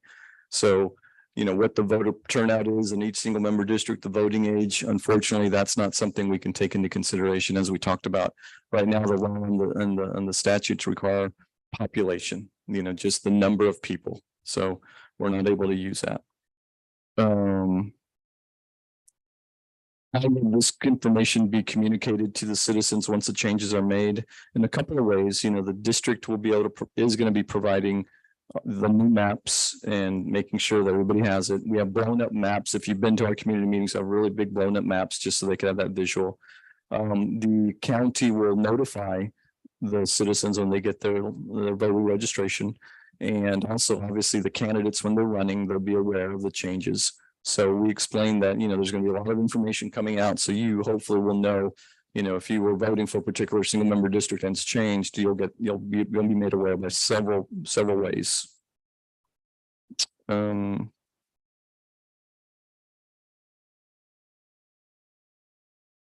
were the comments about improving communication about the process, suggestions about using the robocall just to inform folks, marquees. I know the superintendent mentioned maybe using marquees.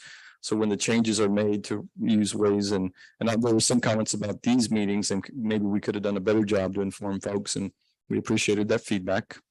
And then there was a question, is there anything that bars us from going back to all at large? And there is. The law doesn't allow us to change at this point. There was a time when the law allowed you to go from at large to single member, but not from single member back to at large. So we can't do that.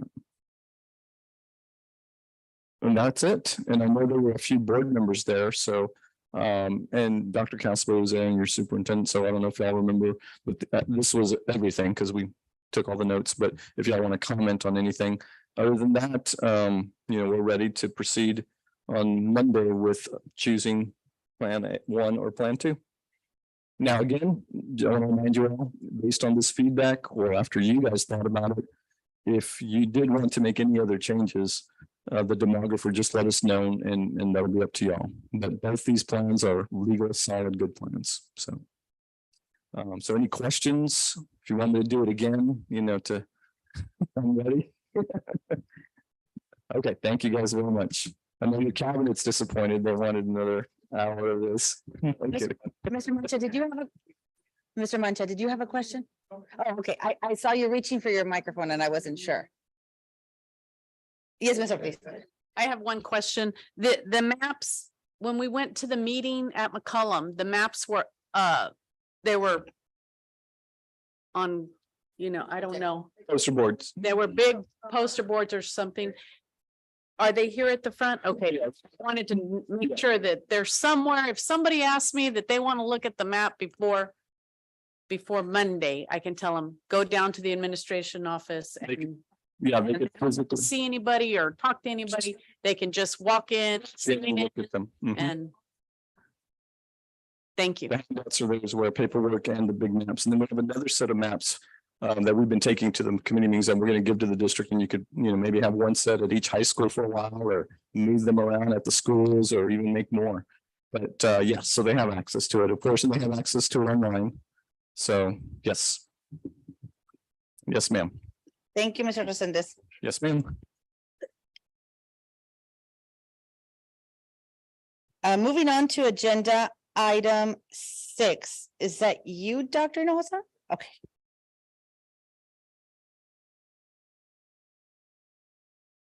Madam Chair. Yes, Mr. Resendez. There was one other request, and I just overlooked it by accident. It was if we could put on the chart, remind everybody which board members in what district. And if we could put that as well. So I thought that was a good idea. So I forgot to tell you about that one piece. So and I don't want you to see it on there and you said, wait a minute, we didn't tell us about that. But we don't remember that was who went, but that came up. So we'll do that as well. Thank you, ma'am. Sorry about that. That's okay. Thank you, Mr. Resendez. Okay, Dr. Noza. All right. Thank you, Madam Chair and members of the board. So tonight we wanted to just bring forward and present some information regarding just some updates as to where we're at with some of the bond 2022 projects.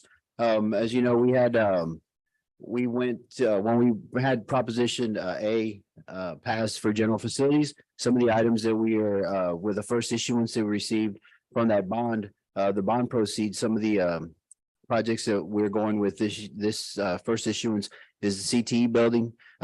We're still working through some schematic designs and some preliminary information in terms of that particular project. So we don't have information on that tonight. But some of the information that we do want to present regarding the projects where we're at is one, the lighting at both baseball and softball fields for both campuses. And then also the ROTC information, and then some bond steering committee information that we'll present at that point. In the board book, and they'll be on the slides, it's topographical surveys of all 4 facilities, the 2 baseball fields and the 2 softball fields. When you look at it, and I only circled one of them, but that particular item that's circled, that's illustrating the approximate location of where the lights will be set up for each of the fields. So you can see that at Harlandale High School, there'll be the baseball field, they'll have 6 light towers, and that'll either provide to be able to provide enough of the lighting for that facility. So that is again Harlandale High School. We could look at McCollum baseball field also, same thing. It'll have the 6 towers, 4 along first base, 4 along third base, and then also 2 in the outfield, again to provide the lighting. When you look at McCollum softball field, traditional, it's a smaller field, so the number of foot candles is still going to illuminate the field. But instead of the 6 towers, there's 4 towers. There'll be 1 along each first and third base, and then also 2 out in the outfield. The only one that's a little bit different is Harlandale High School. After the survey was done, it was found that the power lines that run along Pyron are a little bit too close to be able to put to safely put a light tower by it. We wouldn't be able to get through permitting with the city. So in order to provide the lighting that's needed to provide that safe playing environment, the configuration of the light towers had to be a little bit different for Harlandale High School. So instead of the traditional 4, they're actually going to have 5. Again, but we're having to leave that first base kind of lane free of obstruction because of the power lines. But those are just some like I said, approximate locations for those facilities for the lights for those facilities. Moving forward to the CTE for McCollum, the ROTC building for McCollum. We surveyed several locations, possible sites around the campus, and the best possible site that was the least obstructive, but probably the best location for it would be in that general area behind automotive, next to the tennis courts, across from the band hall, and behind the field house. That provided the best location in terms of being able to get kind of our bang for our buck in terms of what we want for that facility. So that blue rectangle is kind of the general space location for the ROTC building. If we were to go to the next slide or the next pages on your board book, it's kind of a general layout floor plan of the facility with some storage rooms, a couple offices for the ROTC instructors, as well as classrooms, and then also an armory, and then also a shooting range. So again, these are all preliminary schematics that in discussion with the architects. Yes, Mr. Hinojosa? yes, ma'am. Or Dr. Hinojosa, Yes, sir. forgive me, Mhm. where is the shooting range on this? It is the area on with the dotted lines on the bottom left-hand corner. Oh, okay, I Mhm. can barely see it. Yes, ma'am. Mhm. Okay, I see it. So will they be able to do drills as well in the facility? Marching train? drills for marching. Yes, so the area, the classroom area above it, that would be if it's, there's two classroom areas. And so that particular classroom area on top would be requirements. So we got with the ROTC instructors to get the minimum space they needed to be able to do drills indoors. And so so that area would suffice. Similar to the setup at Harlandale High School's ROTC. So there would also potentially be a collapsible wall in between there to create more space as well. Okay. Mhm. Excuse me. Did you say minimum space requirement? Well, there's a minimum space requirement for the certain amount for that drill. And so in order to be able to do it indoors for that certain amount, so it has the space needed. So there's obviously a maximum space. We could use the whole facility, but there is a minimum requirement for that space. So when we met with the instructors and took the square footage of that area, it would be enough to have inside drill. You can't do drill with the entire group, but it's the way they section it off, it's enough space for them to fit.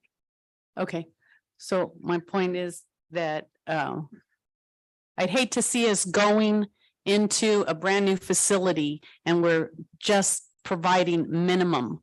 I'd like to see us not just minimum. I'm not saying maximize it, Yes, ma'am. but I would like for us to take a look at it and not provide just minimum, because I don't know if y'all remember when we built Schultz Elementary School, as soon as we built it, we needed to put in those portables because we didn't build it big enough. And we should be able, I'm just hoping that they can figure out a way that we don't just give them minimum space. Yes, ma'am. Yeah, that's a great point. These are preliminary schematics. So it's a matter of just going back and maximizing getting the space requirements with the architect. So these are preliminary. You. Yes, ma'am. Madam Chair, I have Yes, one more Ms. Debbie. question. This is just gonna be one floor? Yeah. It can't be two floors, two Uh, story? It could be, but so what we did was we took the basic floor plans that kind of been used by the architects in previous school districts, and to be able to see what we could fit in that space. So it can be, we can certainly look at that and have those discussions with them. Yeah, and the reason I ask is just, piggybacking on Mrs. Ortiz's suggestion is true. We want to not maximize, but a little bit more than minimize it. Right. And thank you for that. Yes. Ma'am. That's a great point. Yeah, again, these are all preliminary, those are all great suggestions. I'll definitely take them back with the architect. When we get closer to a little bit more refined schematic designs, we can definitely get back with you. Madam Chair. Yes, You know, does Harlandale have the same schematics that this has, or this is a little bit more advanced than Harlandale has? As far as the square footage, it's the same. The way the design is set, the floor plan, the way the design is put together, it's a little bit different just because of the space that it's gonna have to fit in. But from the square footage, it's relatively the same. Do we also have the shooting range over at Harlandale? There's space for it. That's a great point. So there is, the way the building is set up, there is space for it. I don't want to speak out of line and say why it was not put in, but one of the conversations I did have that we've had with the architects is that if we're able to have our projects kind of come under budget, this is something we can go back in and put in at Harlandale, because I think the space is there at Harlandale. But again, I don't want to speak out of line as to why it wasn't put in. Thank you, sir. Appreciate it.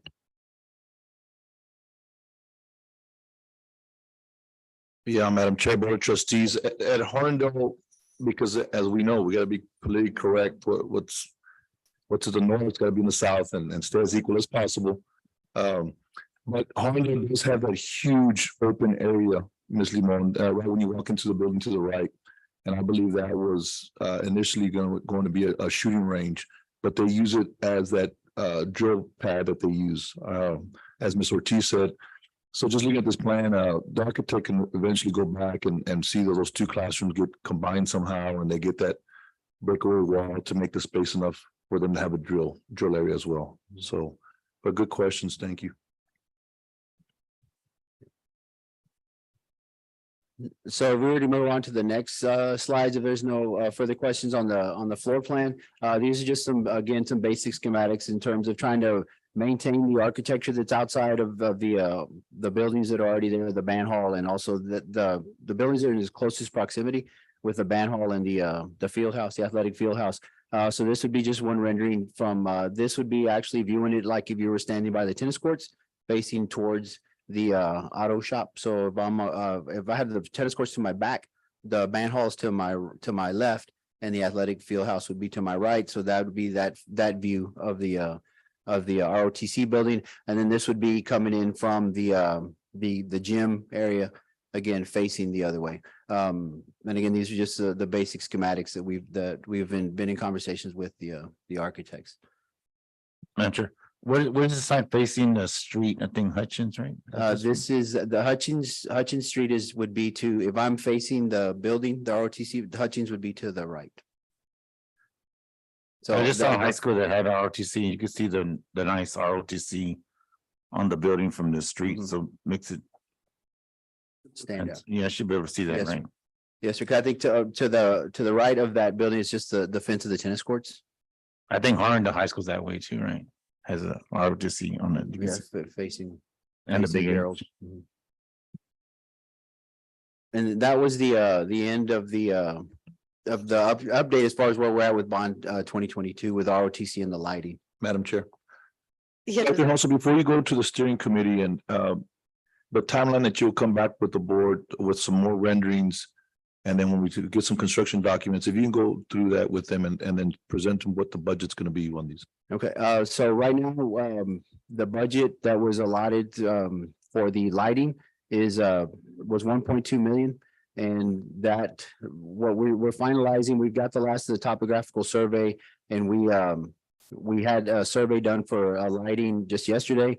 So the anticipation for that is to be able to go out to procure construction company to be able to do that and do an RFQ either right before we leave for the Christmas break or right after we come back. But the intent in talking to the architect for the lighting is to possibly have it in place by the beginning of February.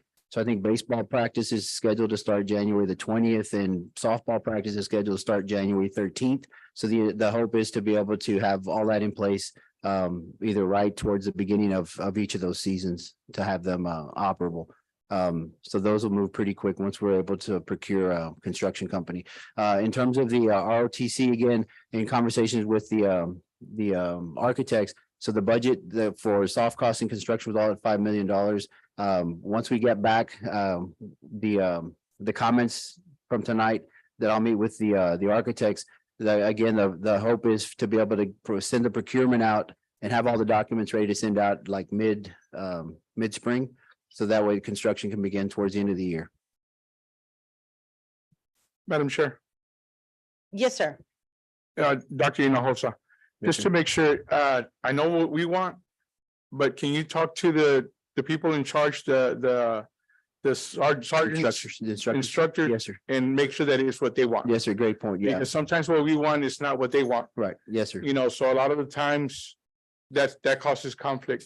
And because I know that the shooting range at Hardendale, it was because the gentleman that was in charge at the time said that he didn't need it at this time, so he preferred to do different things with it. So Right. just Yes, sir. That's a just to great be point. assured that we understand that sometimes what we want is not what they want. Yes. Thank you. That's a great point. Yes, sir. We'll continue to have those conversations. So that's kind of the plan. So the anticipation again is to we've had the conversations with the architects in terms of where we're at from a budgetary standpoint with what's been approved through the bond, through the passing of the bond. And so we're going to stay on target with that. Madam Chair, Yes, Ms. Limon. are we at budget on these two items, or we're under budget, over budget? So the projected right now is to be under budget or as close to the budget as possible, but that's really the need for us having these discussions so we can kind of get to a point where we can finalize and move forward on it. But as of right now, the conversation we've had with the architects is that we're firm on our budget. And so the anticipation is that we're going to be at budget or below. Okay, thank you, sir. Madam Chair, Yes, ma'am. specific to the lighting. Yes, ma'am. City Public Service has a program, a grant program that, have we coordinated with that to make sure that we maximize the amount of money, that rebates that we can get by using CPS or coordinating with them, because it's a good chunk of change. Yeah, so what I've had that conversation with the architects regarding this, and then also with our existing facility, baseball and softball at the Heather Complex. But that'll also be discussions that we'll have once we go through the procurement method. So we still have to go out with the construction companies just to see where to be able to put that in place first. But we have had that conversation for that, and then also some grants that we'll be looking at applying towards the CTE building to try to maximize our dollars so we can be under budget. So we have done that, but we just need to wait for us to get through the procurement process first. Okay, thank you. Yes, ma'am. Thank you. Anybody else? Okay, so just moving forward for the bond steering committee. So the bond steering committee, what we did, and I know you got a little bit fragmented on the PowerPoint. But I probably provided a list in your board book as well.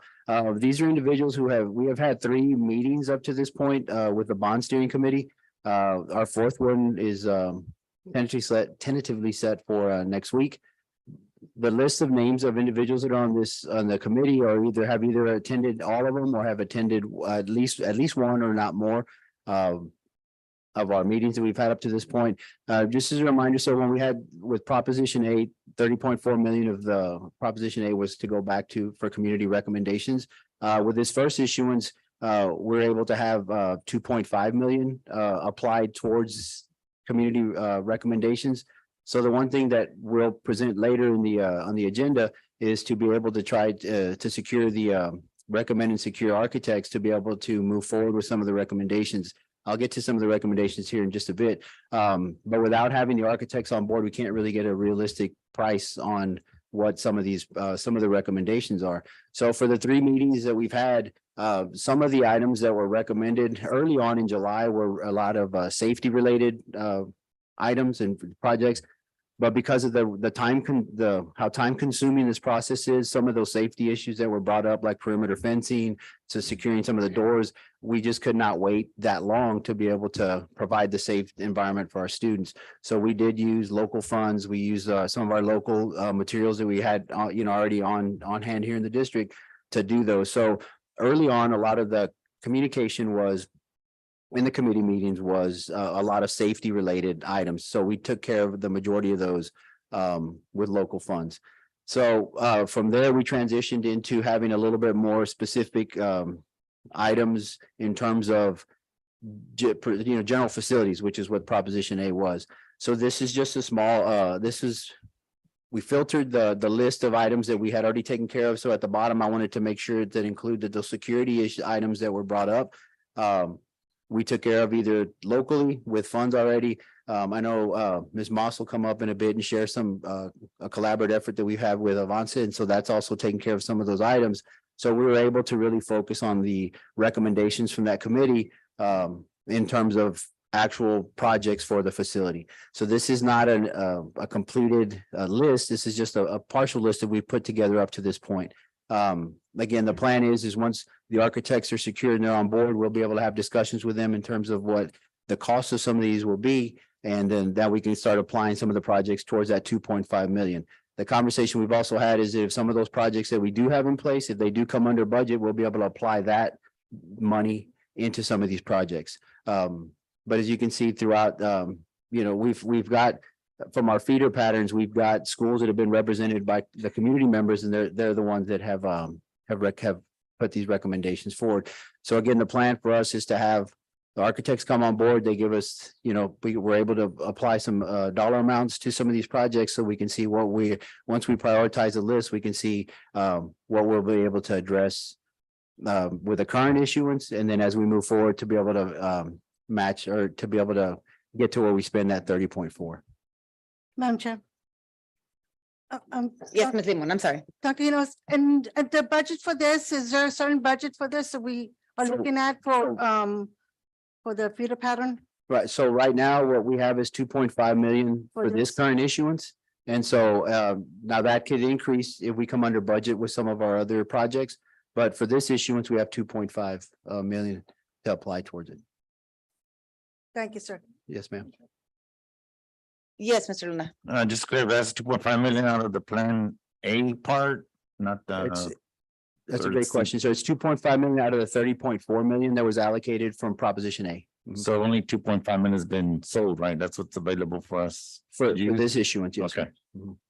Yeah, That's what so- I think community doesn't understand. They think we have all this money, $30 million in one shot and Right. it doesn't work that way. Yeah, yes, sir. That's a great point. Where's my building? Yes, sir. We do emphasize that at all our meetings. We kind of go through that at the beginning of it.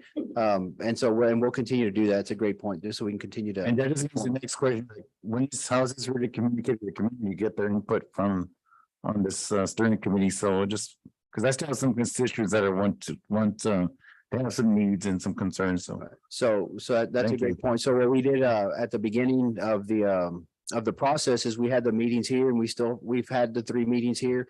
The plan is that once we get the architects on board, so where we actually have some solid information to provide, the plan is to have meetings similar to what we did when we were going out to present bond information, is to go out and get a little bit more information. So basically kind of go out to different quadrants and have meetings to be able to get some more information, some more recommendations.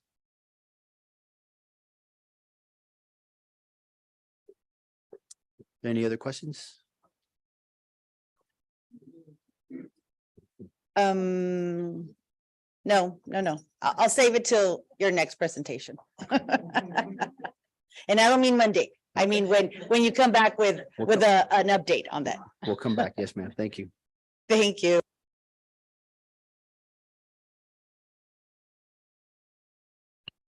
Okay, moving on to agenda item 7. Oh, that's you again? Okay. No, ma'am. Thank you, Madam Chair. I just wanted to introduce Ms. Moss. So Ms. Moss is with Avanza. She's a chief operating officer, and she'll do a presentation of that collaborative joint effort that we're doing with Avanza for some of our projects. Thank you so much, Dr. Hinojosa. Good evening. Good evening, Madam Chair and members of the board. Thank you. Thank you for having us here today. I'm here with my colleague Raymond Van Cleve from Avance.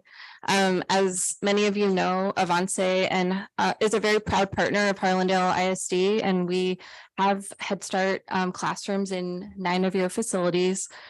We also offer a robust set of programs that are designed to assist parents and children. So we have a dual generation model at Avance.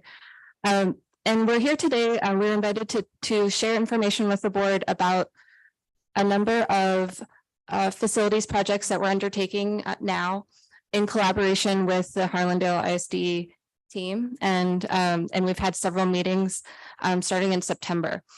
And the reason for having these meetings and this collaboration is a different source of funding. We heard about a lot of different school funding sources today. Those of us in early childhood have the benefit of receiving child care relief funds, it's a federal revenue source that is new to us, fairly new to us. So, and we've been awarded these at all of the centers that we operate, including Harlandale. And there's a short time frame. All of the funds must be spent end of May 2023. So we have worked very closely to discuss ideas, share information, visit sites. And since September, we've actually processed almost 450,000 in purchase orders for various projects. So we're working, pretty quickly. But I do want to emphasize everything is done with the approval of both HISD and Avance. And it does go through our procurement processes. So none of the funds are actually received by Harlandale. It's all done by Avance, and these projects are mutually beneficial to Harlandale and Avance children, because any project has to benefit the Avance children who are attending there. But we've been able to work together to generate many projects and advance them.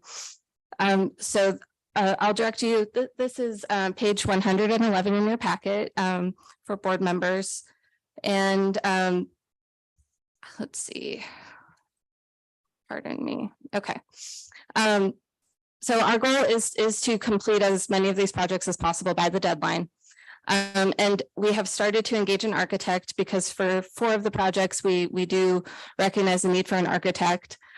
So we have included the preliminary renderings and schematics for those projects. And those include covered walkways at Adams, Collier, and Gillette, and a vestibule at the Fenley Center. So that is on the several pages here. These project designs are very preliminary. So, but we did want to be able to show you the board, some images showing you the type of work that we're doing, and that we hope to complete in the next several months with everyone's collaboration. So this is a walkway for Adams and the proposed location. You could go on. Collier. Gillette walkway. And kind of an awning for arrival and dismissal. And then the Fenley Center. This vestibule will help separate traffic in the center, because we have programs that are for adults, and then we also have our children. So we're adding a vestibule to restrict entry into the hallway that have our children there, your children there. And in addition to that, Dr. Hinojosa alluded to some of the security improvements that we've been able to make that have helped some of the priorities that Harlandale has. And that includes ballistic film, protective film at the centers, as well as fencing. So we have prioritized those as well. And we're very grateful to be able to work with you all to make all of that possible for both Avance and Harlandale. Madam Chair. Yes, sir. Yeah, and that caught my attention, ma'am. So thank you for sharing that. And I wanted to ask that question is it just for the classrooms that serve our students that are in the co-op, or is that something that can be used for the whole campus? Mm-hmm. We have to be mindful of using the funding to benefit Avance children. However, if it is, and in many cases, something for the campus does benefit the Avance children. So we have been able to identify, the film or additional fencing. It will benefit Avance children. And so we've been able to move forward. If it were to be, an area that Avance children never go into, we probably would not be able to use the funds there. But fortunately, we found many places where we can benefit our children and complete those projects using the child care relief funds. Okay, great. Mm-hmm. That was just one thing that kind of was glaring. And then the other thing was the marquee at the Fenley Center. Is that like a state-of-the-art marquee? Yes, we're very excited about it. It's an electric, digital marquee that we're getting some designs on that we'll get approvals on. But we have the finance and the PO, purchase order completed for that. And we want it to look really nice because it's really a showpiece for the district and has so many of our programs there. Yes, thank you. I have a question. Yes, ma'am. You said you have a deadline of May of 2023. Yes, ma'am. And so do you anticipate completing your projects by then? That's our hope. Yes, and that's, I agree. So that goes with the second question. Yes. How do you determine if you're cutting it close and you can only do, I'm at the 3 projects? How do you determine which 3? Well, I'll say, we have been pretty strategic about what projects we're starting and estimating timelines. So where there's something like, working with you all, we needed to start that early. Working with an architect, we need to start that early. We're able to hire a project manager who's helped a lot. A lot of these things would not be possible, or we wouldn't be as far as we are without that additional hire. But as far as prioritizing, we're really trying to make best use of the funds. And so that means trying not to leave money on the table. And it means anything that involves safety, anything that has an impact, a daily impact on children, is something that we're prioritizing. And then so operations is doing a lot of the work, and that's my team, myself and Raymond and others. But the educational and the programming side will also be spending funds to benefit the children. So supplies and curriculum and other things that they need, they will be able to purchase, which is great. So I have a third question. Yes, ma'am. When will you know that you will get all your projects completed or not? I would suspect in the next couple of months, we would have a pretty good idea. So what we've done here to be, as clear as we can, on page 112, we have a listing of what purchase orders we do have. And so we feel very good about that. And of course, sometimes projects get delayed, but we have all of those, vendors chosen and purchase processes completed. It's just a matter of the getting the items taken care of. The ones on the bottom are the ones that are pending. And I would say on a number of these, we've made good progress. And we should know in the next couple of months how we're doing. Because as you can tell, it is a lot, for our team to undertake, but we're really committed to doing everything that we can for our children and the facilities that we get to work with you in. Thank you. And by no means, I hope I didn't come across as selfish and say, I want all of it done. No, not at all. I'm excited about hearing this, and I'm hoping for the best and understand that sometimes things don't happen as planned. But I do thank you for your loyalty to our district, more so the loyalty to our children, the ones you service. Truly am grateful for that. So thank you. Thank you very much. Thank you very much. Madam Chair. Yes, Mr. Manta. Mr. Soto, are we providing any kind of help as far as being able to go into our facilities and moving themselves around? Yes, sir. They work hand in hand, and Dr. Hinojosa's team. And so also we're doing construction, so how we can get the kids around that area that they're working on. Yes, sir. Yes, everyone has been very helpful. The district has been really helpful around access. So we appreciate it. Madam Chair. Yes, Mr. I have a question, and this may be totally out of line, but how much money are we talking about that you are projected into investing into the facilities? So as I think my operations colleagues will know, sometimes it's hard to make estimates of what you think a project is going to cost and then what the actual costs come in. So it's hard to say, but it's well over $1 million that we would anticipate. And that's out of well over $2 million that are being awarded for our programming at these sites. So it is, as you can imagine, just a lot that we have the benefit of trying to spend and work with. Thank you. And I just want to go on the record. I'd like to echo what Ms. Cavasso said. It's a tremendous amount of work that y'all are putting into the facilities that are benefiting your children, but we have children at those Yeah. buildings too that are gonna reap the rewards, if you will. And I can't thank you enough, and thank Avance and thank their board of directors for allowing this to happen. And we appreciate it. And I know that all of our colleagues, all of my colleagues will say the same thing. We sincerely appreciate your programs. We sincerely appreciate the investment, and can't thank you enough.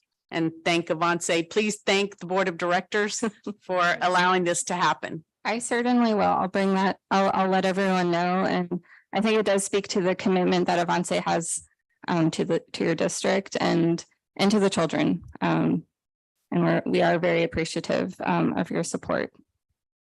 Thank you.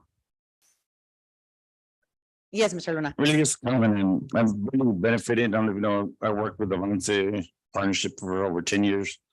And I thank you so much for your input and your resources. I never went without working with Avance. We had resources beyond that we could use sometimes. So thank you so very much. And I just hope this continues. And I know I look forward to maybe with y'all's input also with these like a literacy center or something we can develop together and to work as a partnership, educating our pre-kinders and kinder babies.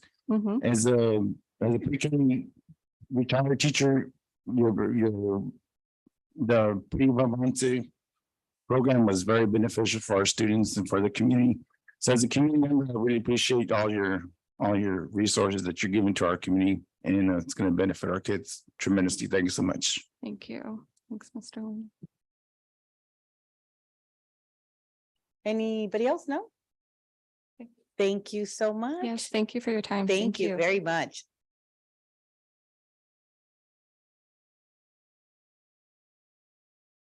Moving on to agenda item 8, Mr. Hernandez. Yes, ma'am. Thank you, Madam Chair. On page 121 of your board book, we have one budget amendment being presented this month. What this amendment is basically carrying over the funds that were budgeted last year and for items, purchase orders that were committed for, and the items are going to be received during this fiscal year. So basically, we're just carrying over those funds that were budgeted for those particular items, and that's what the budget amendment does. Any questions for Mr. Hernandez?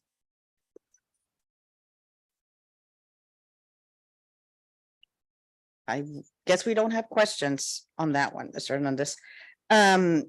Agenda item 9. Is that you again? Okay, thank you, sir. The next item then is on page 123 of your board book. Basically, what we're doing is replacing equipment in the child nutrition program. This will help us in being more efficient when we're serving our breakfast and just general operations. So again, it's a replacement of equipment, but because the total cost is over 50,000, estimated to be about 71,334, we're bringing it to the board for approval. Mr. Hernandez, I have a question. Yes, ma'am. Are these in various campuses? Yes, ma'am. Okay, all campuses or just a certain amount? The ones that would meet the need as far as the wear and tear of their equipment. So last year we did basically the same thing. So we're replacing equipment as it's becoming As you worn go. and trying to be more efficient. Yes, Thank you. So you're assessing what campus needs what, and you take care of that through this RFP. Yes, ma'am. Thank you, Mr. Hernandez. Thank you. Anybody, any questions for Mr. Hernandez? Okay, thank you, Mr. Hernandez. Agenda item 10, is that Ms. Casey? Yes, ma'am. This is on page 124 of your board book. We have one behavioral interventionist that services all of our elementary students. We also have behavioral interventionists as our secondary campuses. Within that, we have vacant positions. And the goal of this RFP is to contract with individuals in order to provide additional support to our campuses and our students. We had an RFP that was sent out to over 292 vendors, and we had 4 respond. Of the 4 that responded, there are 3 that are being recommended. They are the Stepping Stones Group LLC, Progresses Therapy, and AMN Allied Services. They range in rating and their rates from $50 to $96 an hour, and they're being paid out of special ed state funds, federal funds, and local budgeted funds. All of the buckets we learned about today. This will actually be go into effect once we started, and it will be for 1 year with the 4 1-year renewal options as well. Any questions for Ms. Casey? I have one question. Yes, Ms. Ortiz. So it says that you're coming to us because you anticipate that it's going to cost over 50,000. When it does go over 50,000, will you come in and let us know? Or, I mean, could it go to 200,000 or 300,000? What are we know it's going to be at least 50,000, but at what point do we get some kind of idea of how much this is going to run us in the school year, excuse me? So we have 50,000. I'm gonna have to defer to Mr. Hernandez as far as if there's a budget ceiling on that. Sure. No, what we've got is based on the services that are required of the students, and certainly we can provide that information if that's a request of the board. When it gets I'm to a just certain level. asking, like, once we reach our 50,000, if we reach the 50,000 in the first 30 days, will y'all come back and tell us, okay, we need another 50,000 for February and another 50,000, or, just a good estimate. I'm just saying that I know we're going to spend at least 50,000. I just would like to know if at what point y'all would consider bringing it back to us and telling us if it's going to be run in hundreds of thousands. Right, and so normally we would bring it back to you if we needed to move funds to cover the budget amounts that we already have for those services. So I think what we can do is provide an HH how much we have budgeted for these services, so you know what our cap is. And so that way we know that we can continue providing these services without interruption, but also keeping you informed. So that's that way we can have some transparency and give it to the board as well.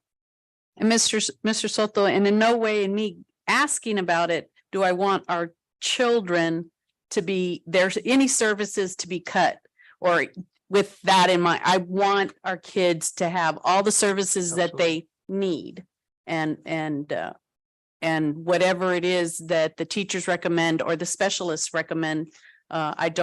I'm just asking about fiscal, because I know that we have some stuff that, but don't cut out our kids. Duly noted. And I believe that plan that Mr. Hernandez just laid out, I think that'd be the best way, because that money's already set aside for the behavioral interventionist.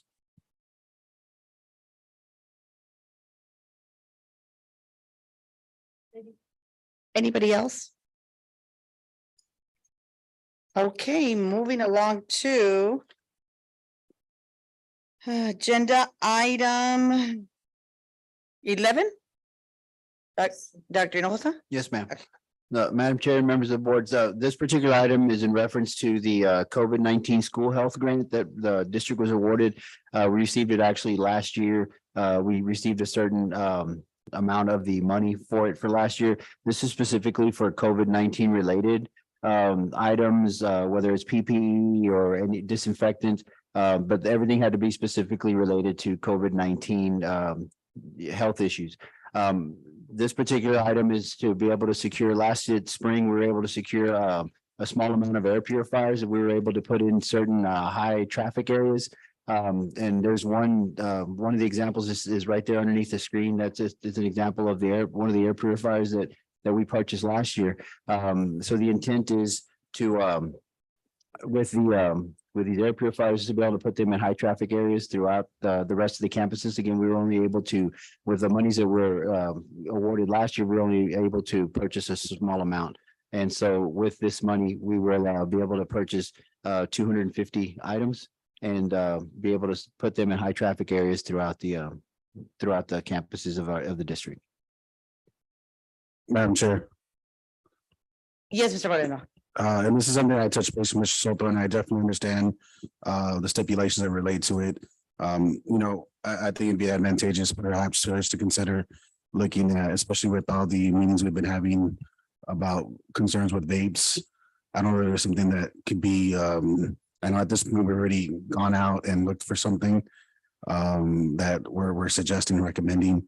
But I know going forward, perhaps where we can find something that that could potentially help us curb that type of behavior in our schools and keep those illicit things out of our campuses, because I know it's a big deal. And I know Mr. Soto's well aware of it. It's in my mind, a bigger deal than sometimes what we're doing here, to be quite honest. Yes, sir. That's a great point. I was with, through Ms. Gallegos' office, we're also looking at, applying for some other grants that would be able to, we'd be able to utilize possibly for that. Unfortunately with this, even though it's a large amount of money, there's only, because it's COVID-19 related, funds that were awarded to us, they specifically have to be used for that. And again, there's a list I can provide, for you that was provided to us by TA. I can certainly provide that for y'all, through Ms. Juarez, that gives the. I'm okay. It's just, to me, it's like, I know just going forward, I know TA, that's not on the radar right now, right? And so it becomes an epidemic larger than what it already is. But until somebody politically starts talking about it, they're not gonna move an inch on it. Yes, sir. But at the same time, I just know that it's something that's related to school safety in my mind. But this is, related to something else. But if there's an option where it kind of is twofold, threefold, it works multi-purposes, something we consider going forward. That would be something beneficial to our staff and our students for sure, and just our community as a whole. Yes, sir. That's a great. But I talked to Mr. Soto, and he said that you guys will be working on, finding things to curb that as best as y'all can. Yes, sir. Dr. Hinojosa, I have a question. How many are going to be purchased? 250. Yes, ma'am. And is that, It's 256 items, the actual air purifiers.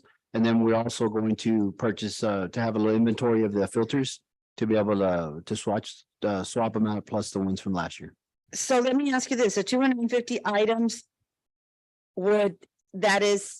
that's going to be enough for the high traffic areas in our campuses? So the way it was estimated out by our department is that we're gonna target the cafeteria, the nurses stations, and then the libraries.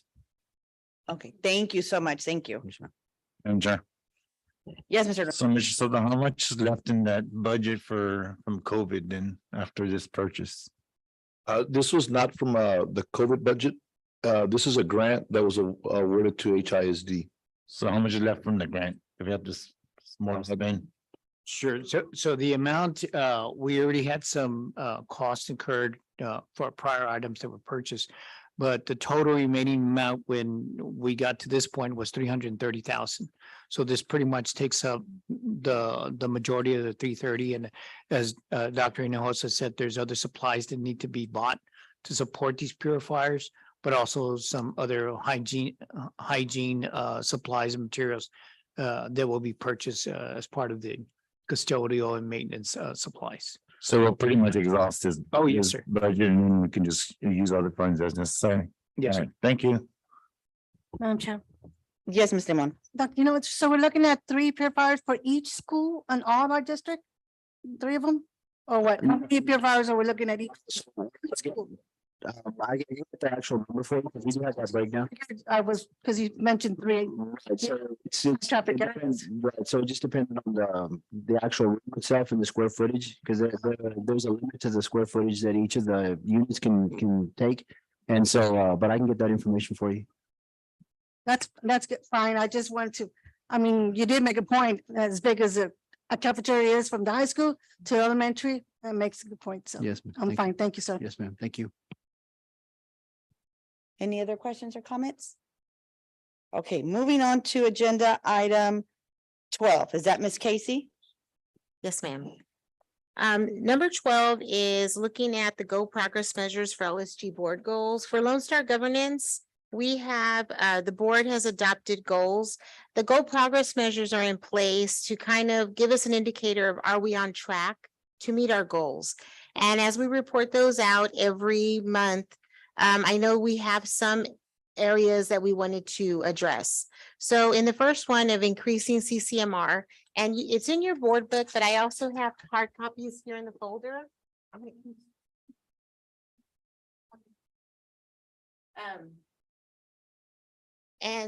We looked at a couple of things. So GPM 1.1, the way it read previously, we separated industry-based certification as one GPM.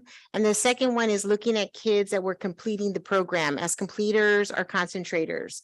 What is happening is the accountability system is being updated. They haven't had the final review yet. That should be out probably later this month or first thing at the beginning of the year. And so this is more aligned with the new accountability system. GPM 1.5, it's new. I have asterisks, and that's part of the exit criteria that's set in place that has to do again with IBCs. And it looks at how many kids test as well as how many kids pass. We did looking at what is the passing rate of students that tested.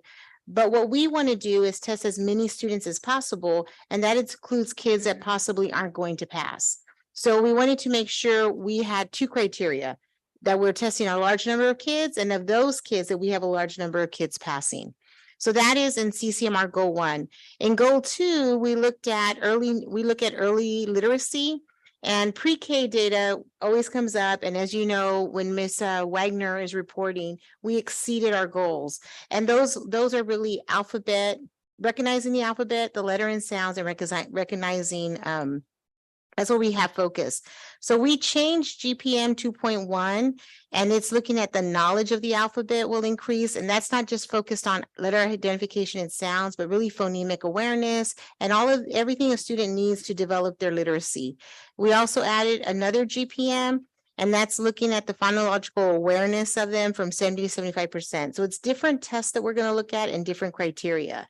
So that will be different as well. The other thing we did is we looked at the early numeracy, and that with pre-K, the way it exists is we look at recognizing the numbers. And this is looking at number concepts and operations, as well as looking at spatial relationships and shapes. So more of what is the student looking at conceptually in math and building that foundation. So those are the things we updated with our GPMs. Any questions for Ms. Casey? I have a question. Just because a parent brought this to my attention. So when they go from pre-K to kinder, I'm not in no stretch of the imagination am I a teacher. So I don't know, but from pre-K to K, will they, and that one presentation I remember, they said about them recognizing letters, right? Recognizing letters, and we're at like 75% recognizing however many letters it was. Do they recognize the letters in their name, and can they write their name, or can they take a magnetic letter, right? So there's magnetic letters, A through Z. Can they pick out the letters that will spell their name? If they can't write them, can they at least recognize the letters in their name? I think we would have to test the student individually. And I think that just is where a student's at. I could see a student recognizing much earlier than when they start writing, just because of their fine motor skills. So I could see that happening just as a logical progression. I can recognize it before I can actually write it. Okay, so I was just, not that I want you to be testing them, what I'm just asking is that what I'm trying to relate that to going from pre-K to kinder, if they would recognize those magnetic letters. Ideally, our students that are in pre-kinder are going to go into kinder ready for kinder, and they probably are able to recognize their names or at least their initial letters. Rather, more so than a student that hasn't been exposed or in school. Thank you. Madam Chair. Yes, sir. Yeah, and can I just build off of that? That's actually a good point, Ms. Ortiz, you bring up, and the reality too is that a lot of people think their kids can read, but they're actually just memorizing. There's no fluency or comprehension, so it's just letter recognition. So most times, even if they know that, they probably couldn't even sound out the name. They were like, "Oh, this is my name," or "This is looks like the letter." So that's actually a pivotal thing that you're presenting, and that's one thing you can explain to parents too, is that, you know, yeah, parents will boast about their kid being so ahead of their other peers and be like, "Oh, my kid started reading at 3." Well, in reality, you started memorizing letters and they can't regurgitate or tell you exactly what they convey. So if they can actually convey the fluent, because that's where the fluency and comprehension comes into place. So that's really where, you know, people need to understand there's different nuances between that as well. So, and that's where I guess the testing comes into play. Ms. Cavazos. Yes, I'm so sorry. I'm just concerned that a lot of this discussion is not really at the board level.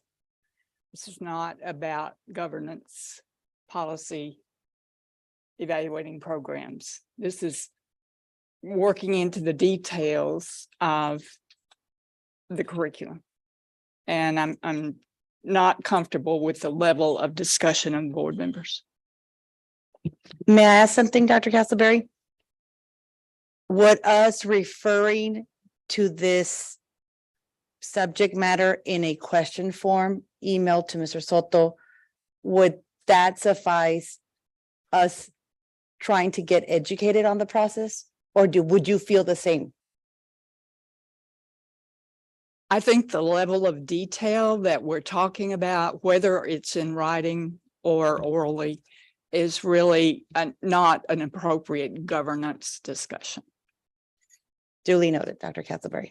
Thank you. Just to Yes, Mr. reiterate, because I know you looked at me. The idea is really to support our staff and showcasing, you know, the understanding of it. So I hope you write that down as well, please.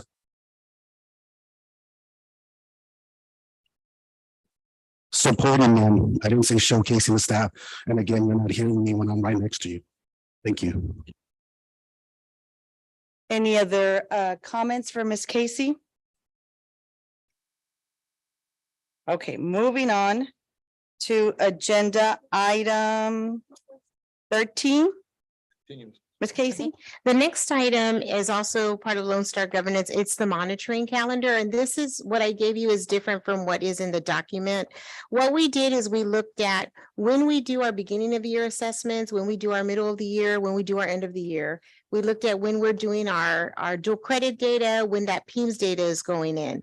So this December, we will have our secondary group. They will be presenting their secondary data. You have not heard from these coordinators and you have not met them. So I think it's important for us to have this follow up with them. And then we will start, basically what this will do is it aligns better with our beginning of year, middle year, end of year. The data that we're reporting should be more timely. And then in February, we have multiple GPMs being reported out on because we'll have our middle of the year data. So it will look the same January through December from 23, 24, and 25. And that's a big difference from what we currently have. It seemed like we were reporting consistently about CTE or consistently about dual credit, and the calendar didn't necessarily match what was occurring on campus. So just so that I can understand what you're saying, we're becoming more efficient in how the campus calendar and the reporting is going to align. Yes. Okay. That's precisely the goal. Yes. Okay. Thank you, Ms. Casey. Any questions or comments for Ms. Casey? Okay. Ms. Casey, you have agenda item 14 as well? Yes. Thank you. Our previous superintendent constraints, we had two constraints. One was about a campus not being allowed to be rated a D or an F, which that when we adopted it, we did have DNF ratings. Now we have not rated ratings. So that verbiage was changed for constraint 1. Constraint 2 had to do with hiring teachers that were novice teachers, less than 5 years. And we did not include that basically because of the landscape of what hiring is like right now with teachers. We didn't feel that was a very good or appropriate measure at this time. So we are just looking at the one measure The superintendent shall not allow any campus to receive a not rated rating. Any questions for Ms. Casey? Ms. Ewing? So we're not gonna know the rated schools on how they're rated, or we're gonna know something about them if, Yeah, the way the constraints are worded are very awkward because you write it as what they're not, what's not gonna happen. But we will have a rating for every campus. But if a campus is not meeting standard, if they're a D or an F, there's no longer DNFs. They're classified not rated. So not rated would mean they essentially did not meet the standard. But we will know who they are. and this is gonna be, but we're already doing that right now. We are aren't doing that, yes. that's- Yeah, so we kept this constraint. We just made it align to the new accountability. Okay, great. Okay, thank you. Anybody else? Okay, thank you, Ms. Casey. Moving along to agenda item 15. Is that you, Dr. Hinojosa? Yeah, yes, Madam Chair. Thank you. So this evening, as we discussed earlier with the bond steering committee information, the projects that are related to those meetings. This evening, we have representatives from BLGY Architects. They would like to present a little bit of information background as far as how they rated and highly qualified for to have a discussion with the bond steering committee in terms of the projects that we've discussed. So again, this is Ms. Sita. I apologize, but I will definitely not say your last name correctly, but there would be LGY. Okay. Good evening. I'm Sita Lakshmi Narayan with BLGY Architecture, and thank you all, members of the board, Madam Chairwoman. We're very pleased and excited to be here. I'm here with a member of my team, JT Guthrie. And we really are so excited to be in front of you and talk to you a little bit about BLGY. So this is a 67-year-old firm we're presenting to you. So a firm that has been in practice since 1955. And in 2022, January, an Austin-based practice opened its doors in San Antonio.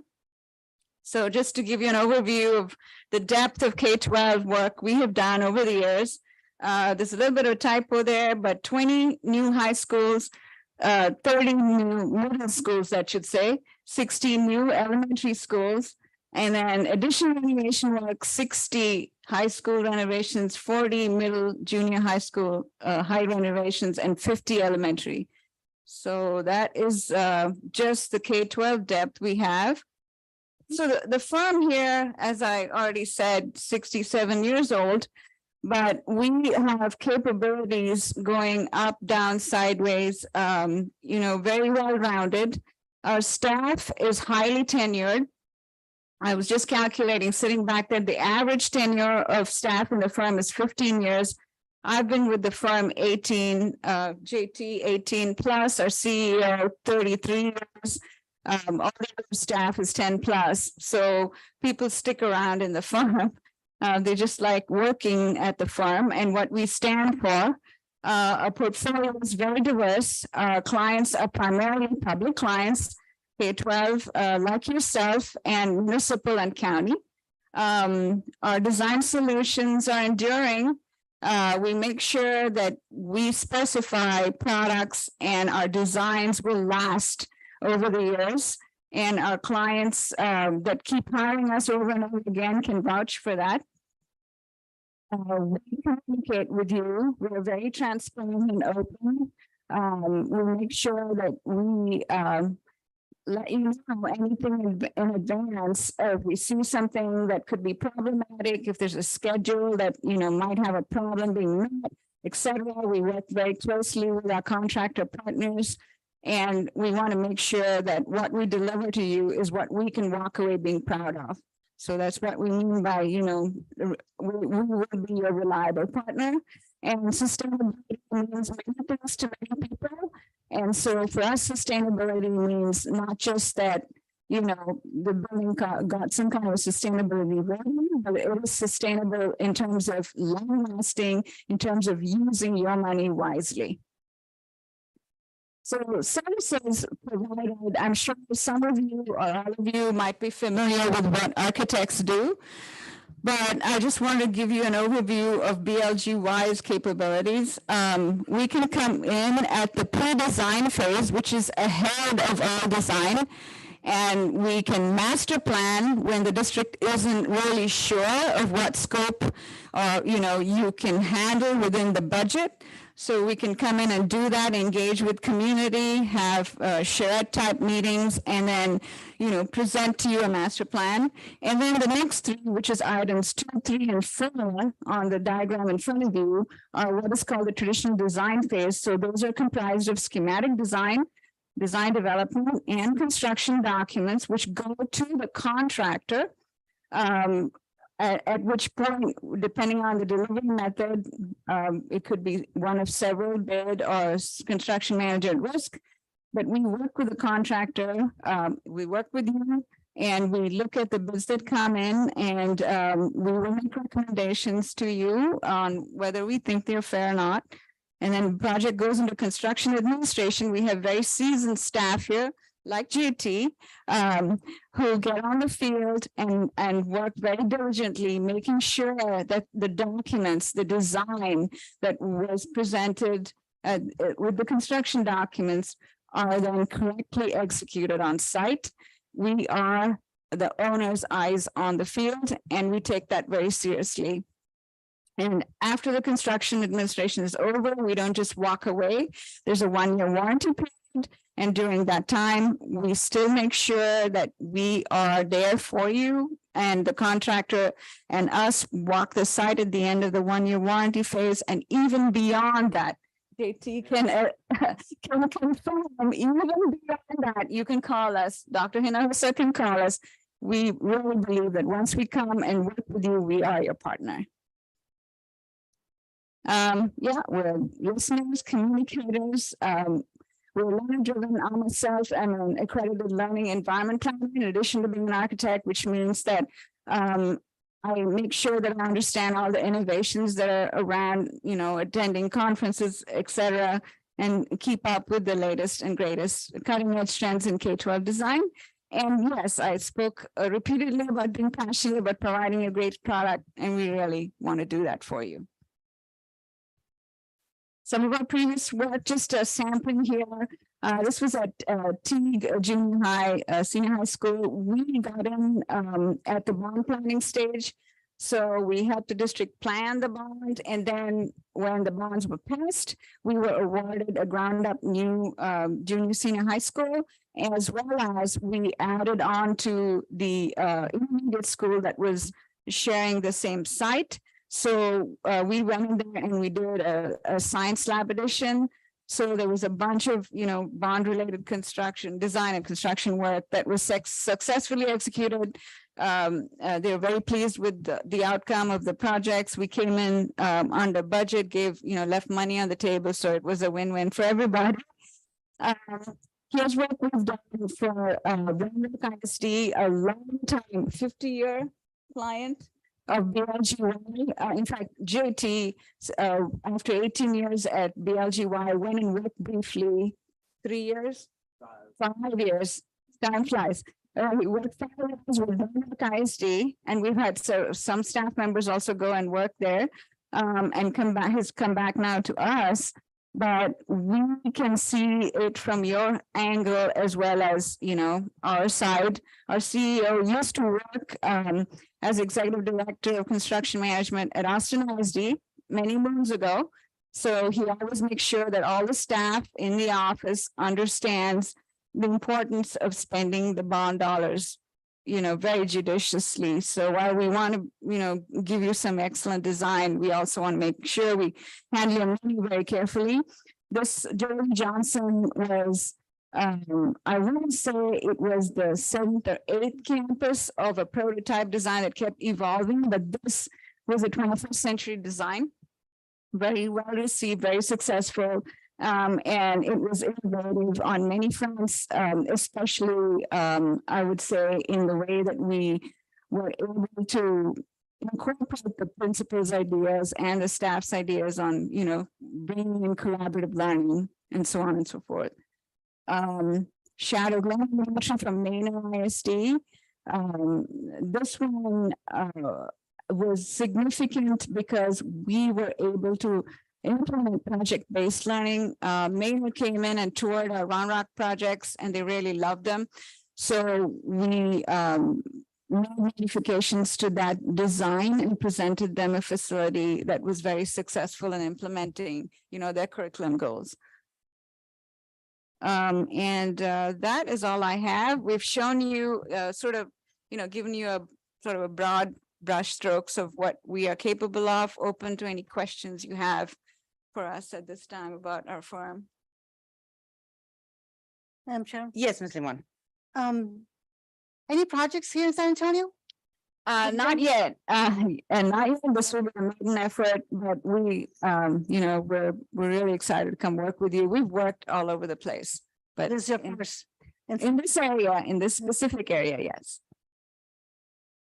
I do have a question. What is your firm's percentage of projects that have been completed within the time anticipated? And within budget or right under budget? Yeah. Could you okay. give me that information, please? Sure. Percentages are hard to put a finger on because I didn't come prepared for a percentage, but I can tell you that it's a very, very high percentage.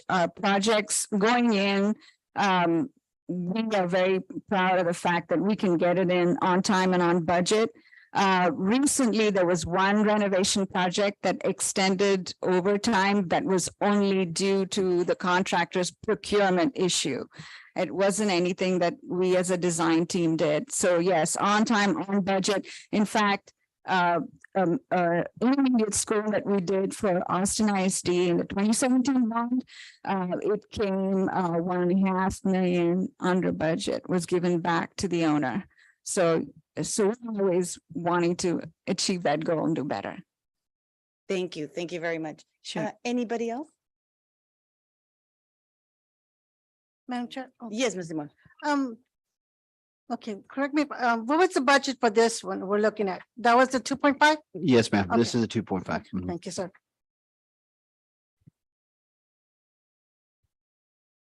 I think no more questions. Okay, thank you. Thank you so much for being so patient. Well, thank you for your time. Thank you.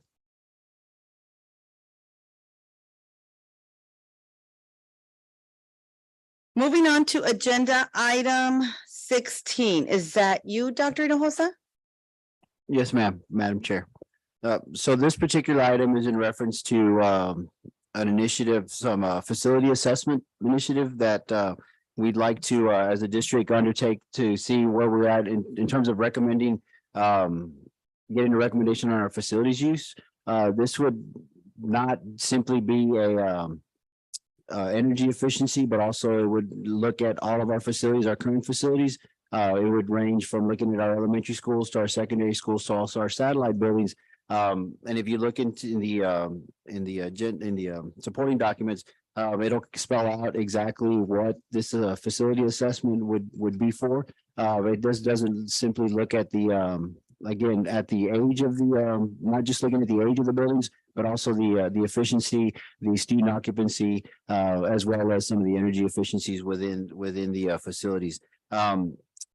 The recommendation will be for us to use RVK Incorporated, who's very familiar with our district.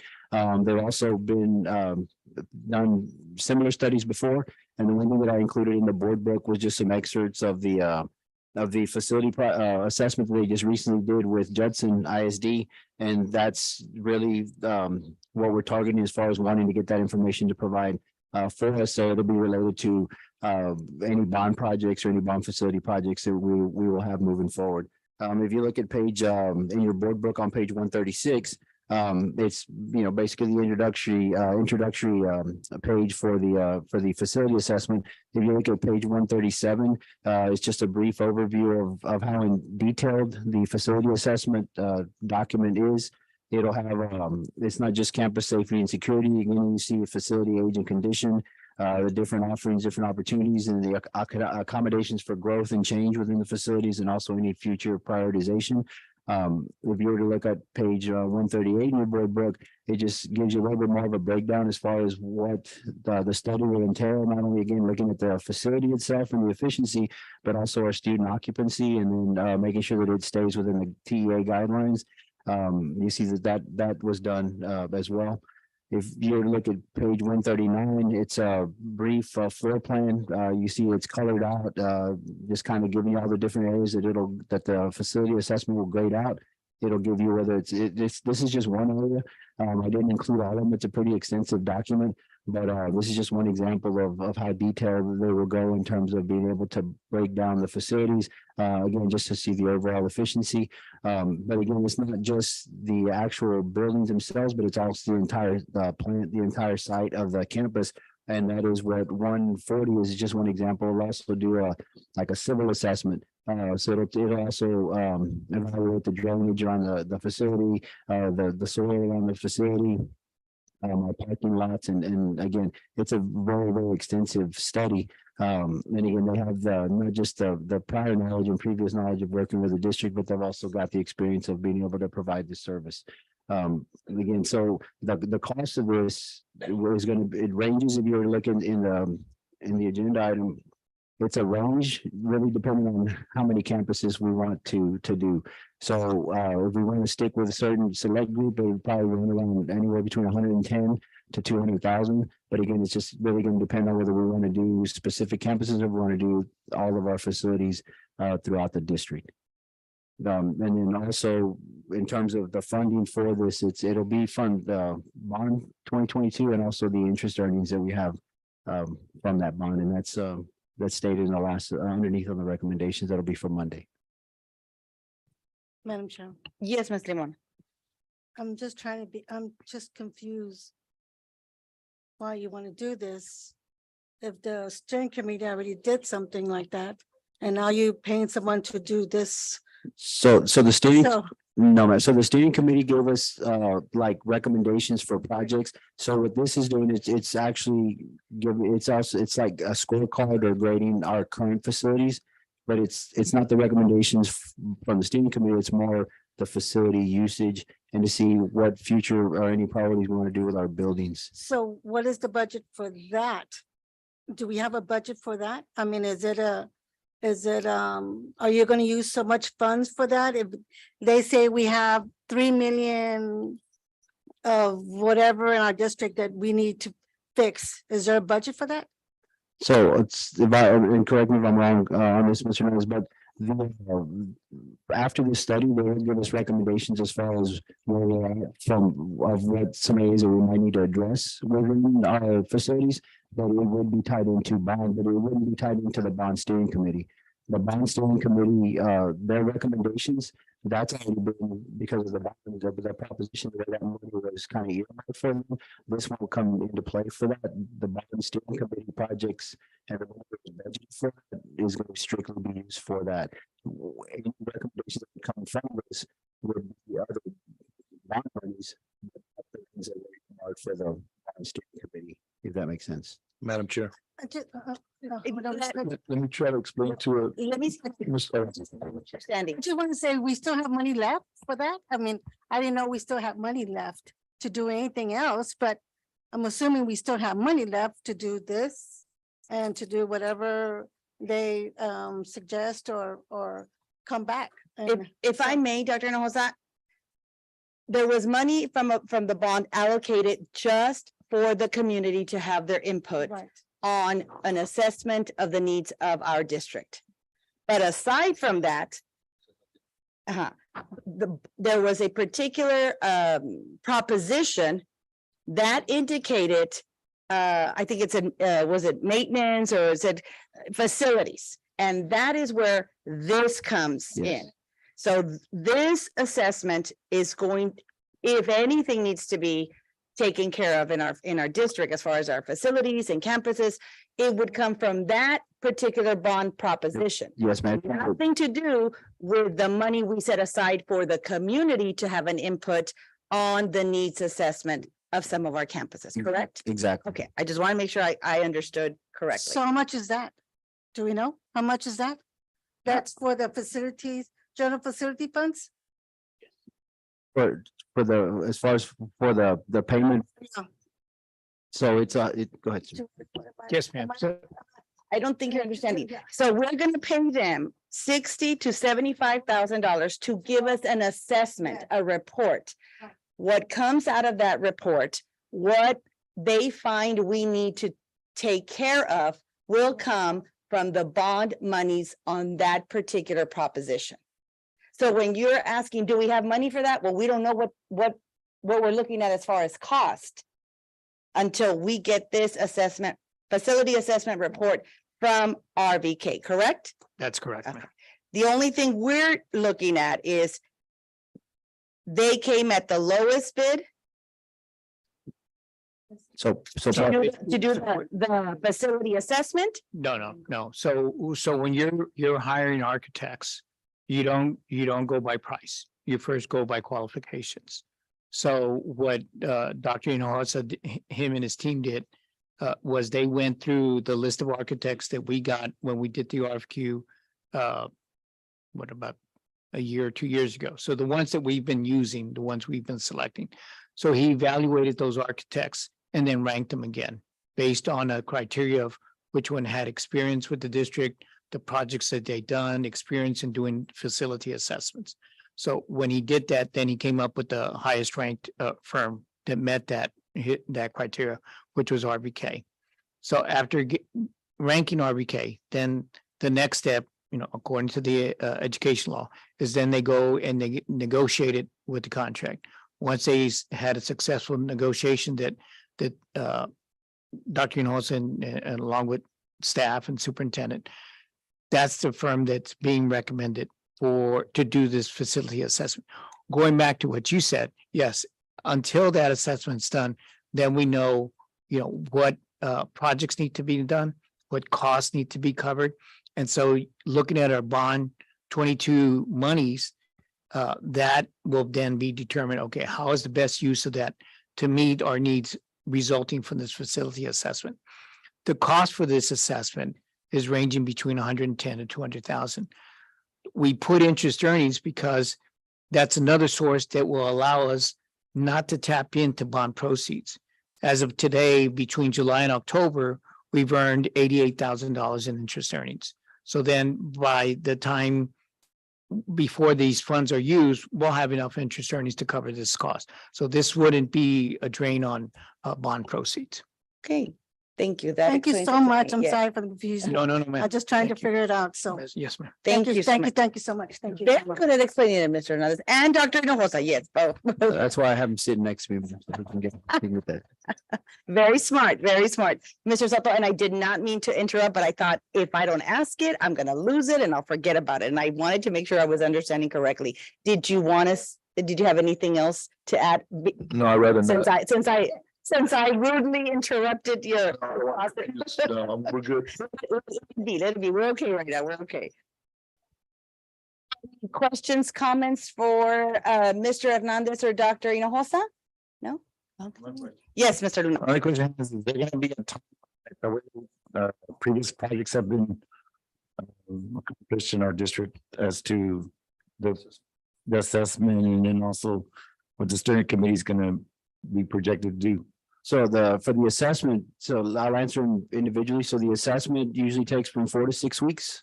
Once a final approval's been given and the contract's been negotiated. So that's a 4 to 6 weeks process, depending on how many facilities we choose to have assessed.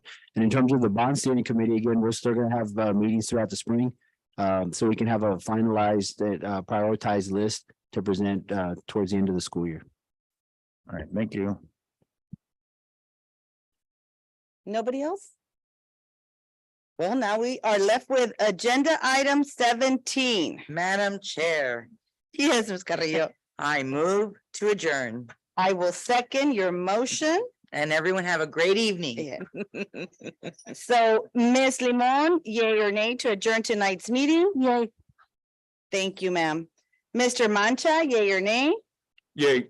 Thank you. Ms. Ortiz, yea or nay? Before I say yay, I just want to make sure that everybody remembers today was Pearl Harbor Day. And we had some very valiant people that lost their lives today. And please remember, our service people are out there protecting us every day of the week since. And I vote yay. Thank you, Ms. Ortiz. Thank you for that reminder. Mr. Luna, Yay. Ms. Carrillo, Yay. Mr. Moreno, Yay, ma'am. thank you. And myself, yay, it is 9:55. Meeting is adjourned.